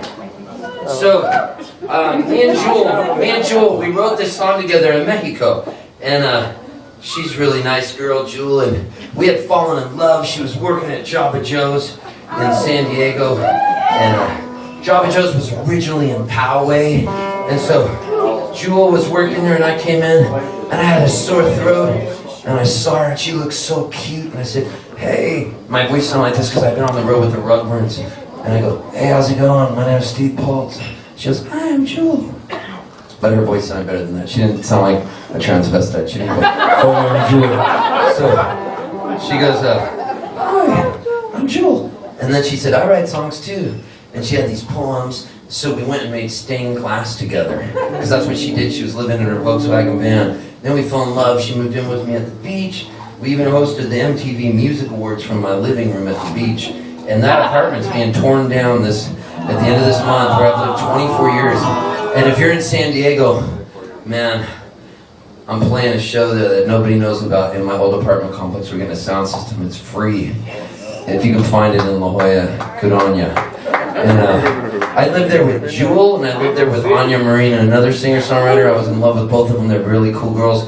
And so me and Jewel went down to Mexico, and we ended up in Bahia de San Luis Gonzaga. We were going to go surfing, but instead there was no surf down there, because obviously Bahia means it's a bay, Bahia de San Luis Gonzaga. Me gusta México mucho. México es mi favorito país en todo el mundo. Me gusta. Yo tengo muchos amigos en Mexico. I live in San Diego, California, and I went to college in Guadalajara, Mexico. I studied all kinds of stuff down there, but mostly just Spanish and poker. And so I've had fun. And so I went down there with Jewel, and that was when the Mexican Federales came up. And they said, hey, would you guys like to go whale watching? Because we had driven down there, and Jewel had just said, I want to go whale watching. And we had broken into this old motel, and they took us out on a boat, and they said, we're looking for drug smugglers. And I said, es peligro, is it dangerous? And he said, sí, es muy peligro. Esteban. Which is my name, Esteban. That sounds cooler when he says it. It was kind of like one of the narco guys in Breaking Bad. So, anyways, he looks at me, and he said, we have to go out and catch some drug smugglers now, because we were already on the boat, and he said, there's probably going to be a shootout. And this is scarier than me being on that plane. And all I thought was, why didn't I just go surfing? And so he said, would you like an AK-47? And I've never even shot a gun in my life. And I said, all right. I was listening to a lot of Snoop Doggy Dogg at the time, and I was like, hell yeah, Dre. Give me a fucking AK, bitch. So he gives me an AK. And then he looks at Jewel, and he's like, do you want an AK-47? She goes, no, I believe in angels. So and she hates it when I say that. When we tell this story in concert together, I'll say, no, I believe in angels. She punches me. And she can punch. Oh. She grew up on a homestead in Homer, Alaska, and she used to show me how she would slit me open and skin me like she did cattle, because she used to skin her own cattle, and it was scary. So anyways, they catch the slowest drug smuggler, because he couldn't run that fast. He was slow. So let that be a lesson to you. If you're going to smuggle drugs, you should do the PDX 90 workout. There you go. And, a little higher. It was pretty cool, because they took us back to shore, and they had me carry all the weed. There was 56 tons of weed, which is a lot of weed, bro. And then they said, you guys, this is the largest drug bust we've had in years. I said, what are you going to do? They said, we're going to have a party. And I was like, aren't there laws? And he goes, badges. We don't need no stinking badges. And I was like, you like Treasures of Sierra Madre? That's a great movie with Humphrey Bogart. And he was like, I don't know what the fuck you're talking about. I said, I just don't need no stinking badges. So, anyways, I said, yeah, I'll take a little of the weed. And Jewel punched me. And she said, please don't take any of it. We get arrested. But I did. And then he stuck a switchblade into it. And he goes, take a whole kilo. So he gives me a kilo. And then I walked away. And he said, let's take a picture. Essay.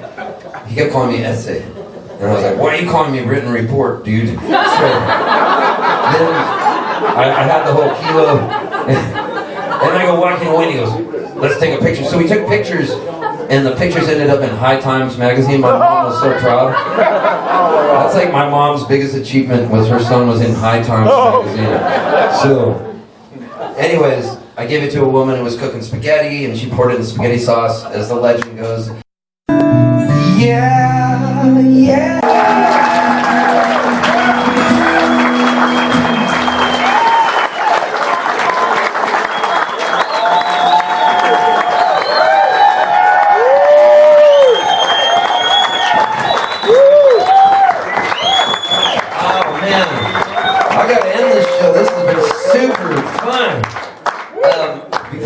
Though I just want to say, my friend Jill's here, and I didn't get to say hi to Jill. And I know that you lost your mom right at New Year's, and I know that you were the last person to talk to her. What a crazy story. And she told you she loved you and was in the doctor's office. Bam, was out. You never know when somebody's going to be gone. And since you told me, and I remember this, that your parents met because your dad was playing a Kingston Trio song, and it was a certain song, and that's what made your mom fall in love with him. I want to do this song to honor your mom, and I know this song. It's an old Kingston Trio song, and it goes out to you, your mom, and your dad.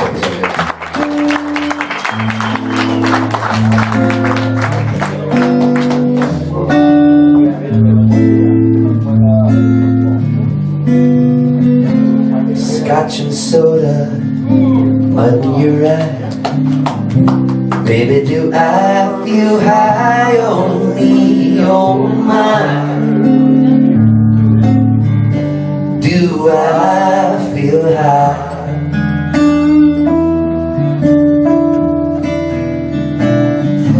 Dramatini, jigger gin. Oh, what a spell you got me in, oh my. Do I feel high?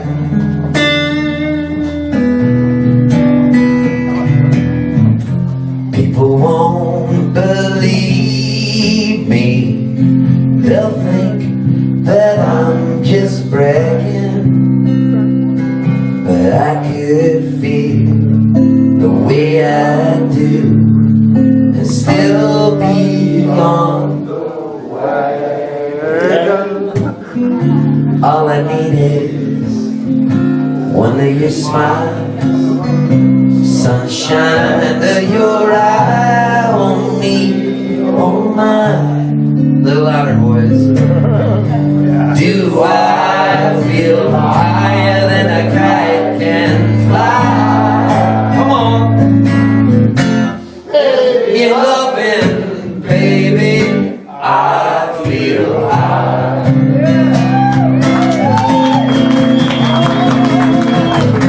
People won't believe me. They'll think that I'm just bragging. But I can feel. But I can feel the way I do. Still be on the wagon. Still be on the wagon. All I need is one of your smiles. Sunshine of your eye. Sunshine of your eye. Oh me, oh mine. Do I feel high? Do I feel high? I can fly. Give me loving, baby. Give me loving, baby. I feel high.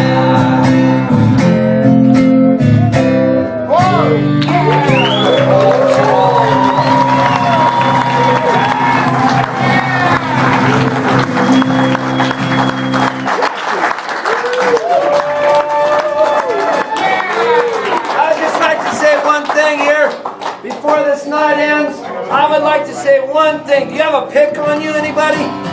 I would just like to say this one thing. I want to once again thank Jake for coming out. I want to thank everybody that was here for being so kind. If you want to come to the show tomorrow, talk to Bruce, you never know.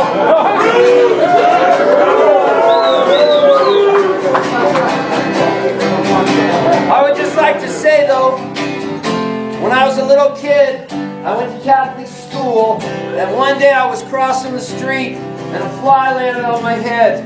But it wasn't a fly, it was a wasp, and it stung me, and it hurt.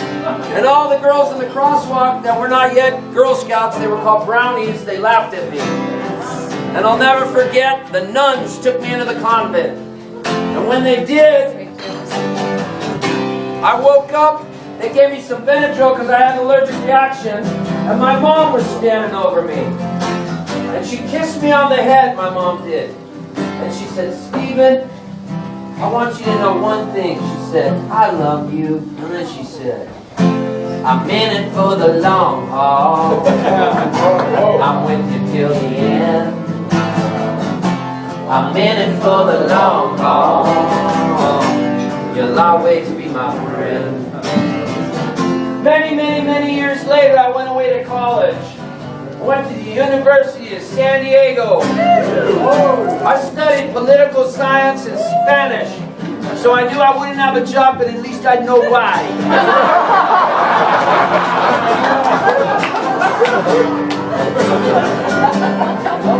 And I had a roommate named Todd. And Todd had 2 dirty magazines he kept in a red bag. He called the red bag the bag of porn. But we only referred to the bag by its acronym, BOP.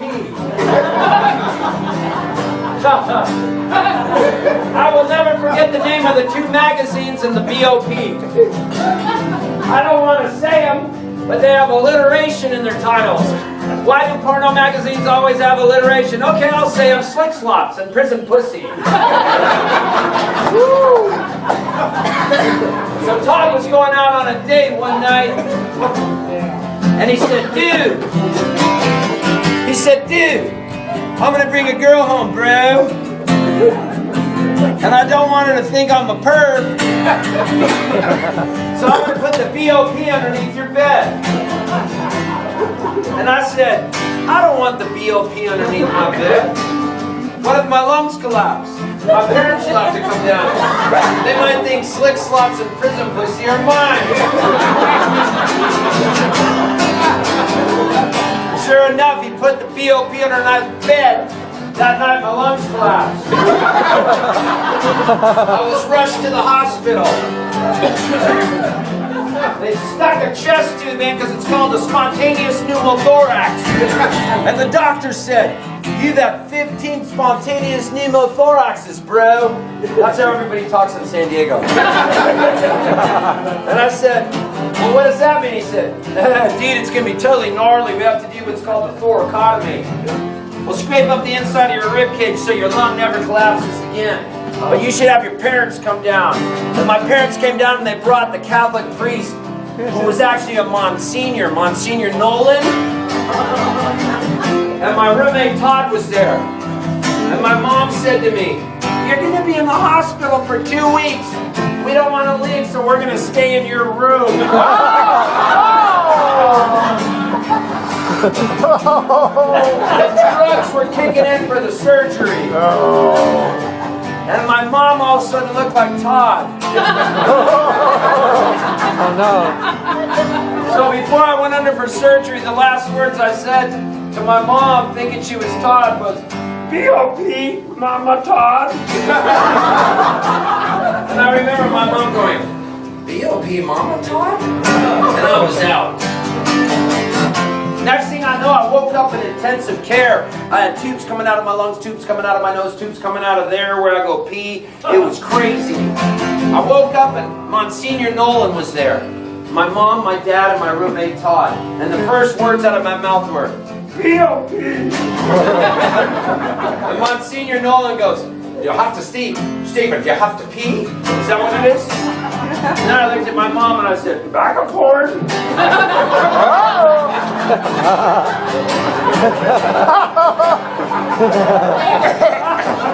And my mom said, "You want some corn?" "You can't have any corn." My mom goes, "Stay away, bro."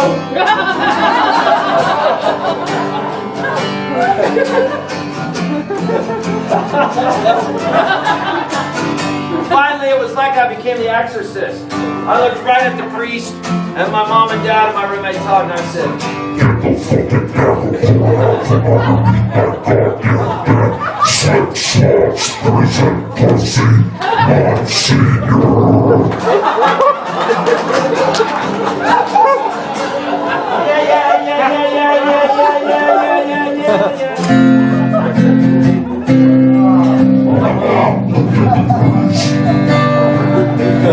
It's like I'm in the Secret Witness Protection Program. I first started dealing meth, cooking it in the middle of the desert. I was cute. So anyways,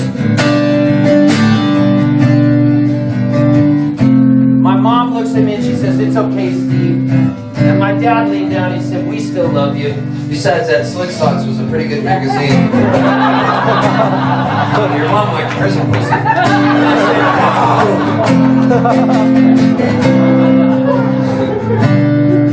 And then they leaned down, they both kissed me on the cheek, and they said, "I'm in it for the long haul. I'm with you till the end. I'm in it for the long haul. You'll always be my friend."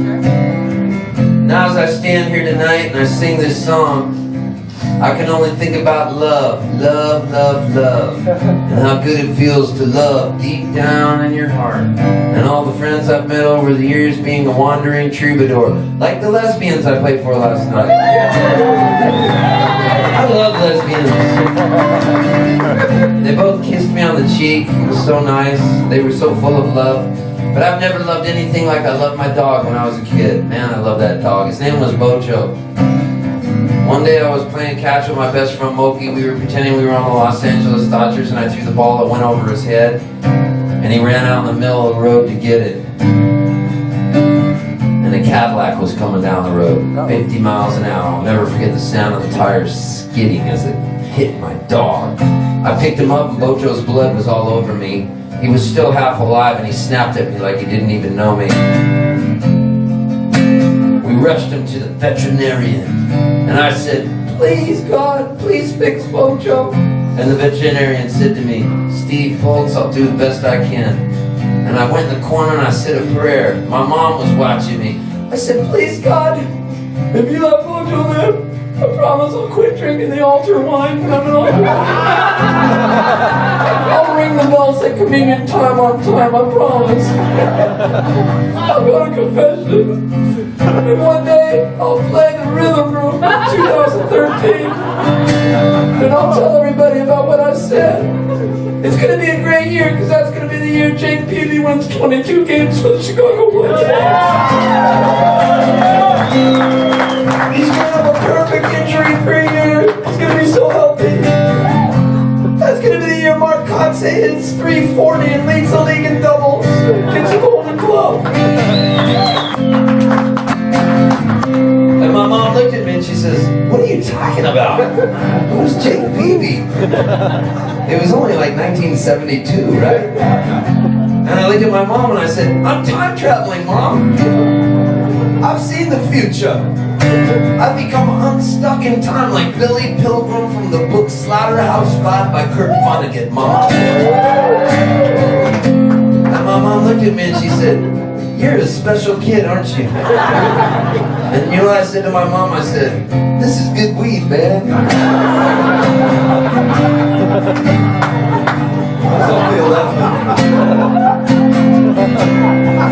11. Sure enough, the veterinarian came out and he goes, Steve Poltz, your dog Bojo, he's gonna live! Man, I have never been so happy. I started crying. I looked at my dog, brought him home that night, even though I was allergic to him, I spooned him. Kissed his stitches. It wasn't anything kinky, I just spooned him. And I said, Bojo, I love you so much. One day I'm going to come to the rhythm room in 2013. It's going to be the year Jake Peavy wins 22 games for the White Sox. And my dog looked at me and he goes, I fucking love Jake, bro. And I go, you know who Jake is? And he goes, hell yeah. And I said, I didn't even know you could talk. And then my dog looked at me and he goes, this is a good weed, man. Oh! I said, Bojo, I love you. I just wanted you to know one thing I said. I'm in it for the long haul. I'm with you till the end. I'm in it for the long haul. You'll always be my friend. Let me hear you guys sing it. I'm in it for the long haul. I'm with you till the end. I'm with you till the end. I'm in it for the long haul. I'm in it for the long haul. You'll always be my friend. You'll always be my friend. Oh, I'd love it if you all put your arms around each other and the room was connected in some kind of crazy love. Like some kind of crazy church of the Jake Peavy love. Yeah! He's gonna build his own city. Come on up here, Jake, and sing it with me. Let's do the chorus. Come on, buddy. I'm in it for the long haul. John around me. I'm with you till the end. I'm in it for the long haul. You'll always be my friend. Put your arms around each other. Come on. I need the whole room connected. Stand up and sing it with me. God dang it. Keep your arms around each other. We gotta do this shit now. We gotta make it happen. Come on, man.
tip your bartenders. Thank you, Mona. Take you to the rhythm room.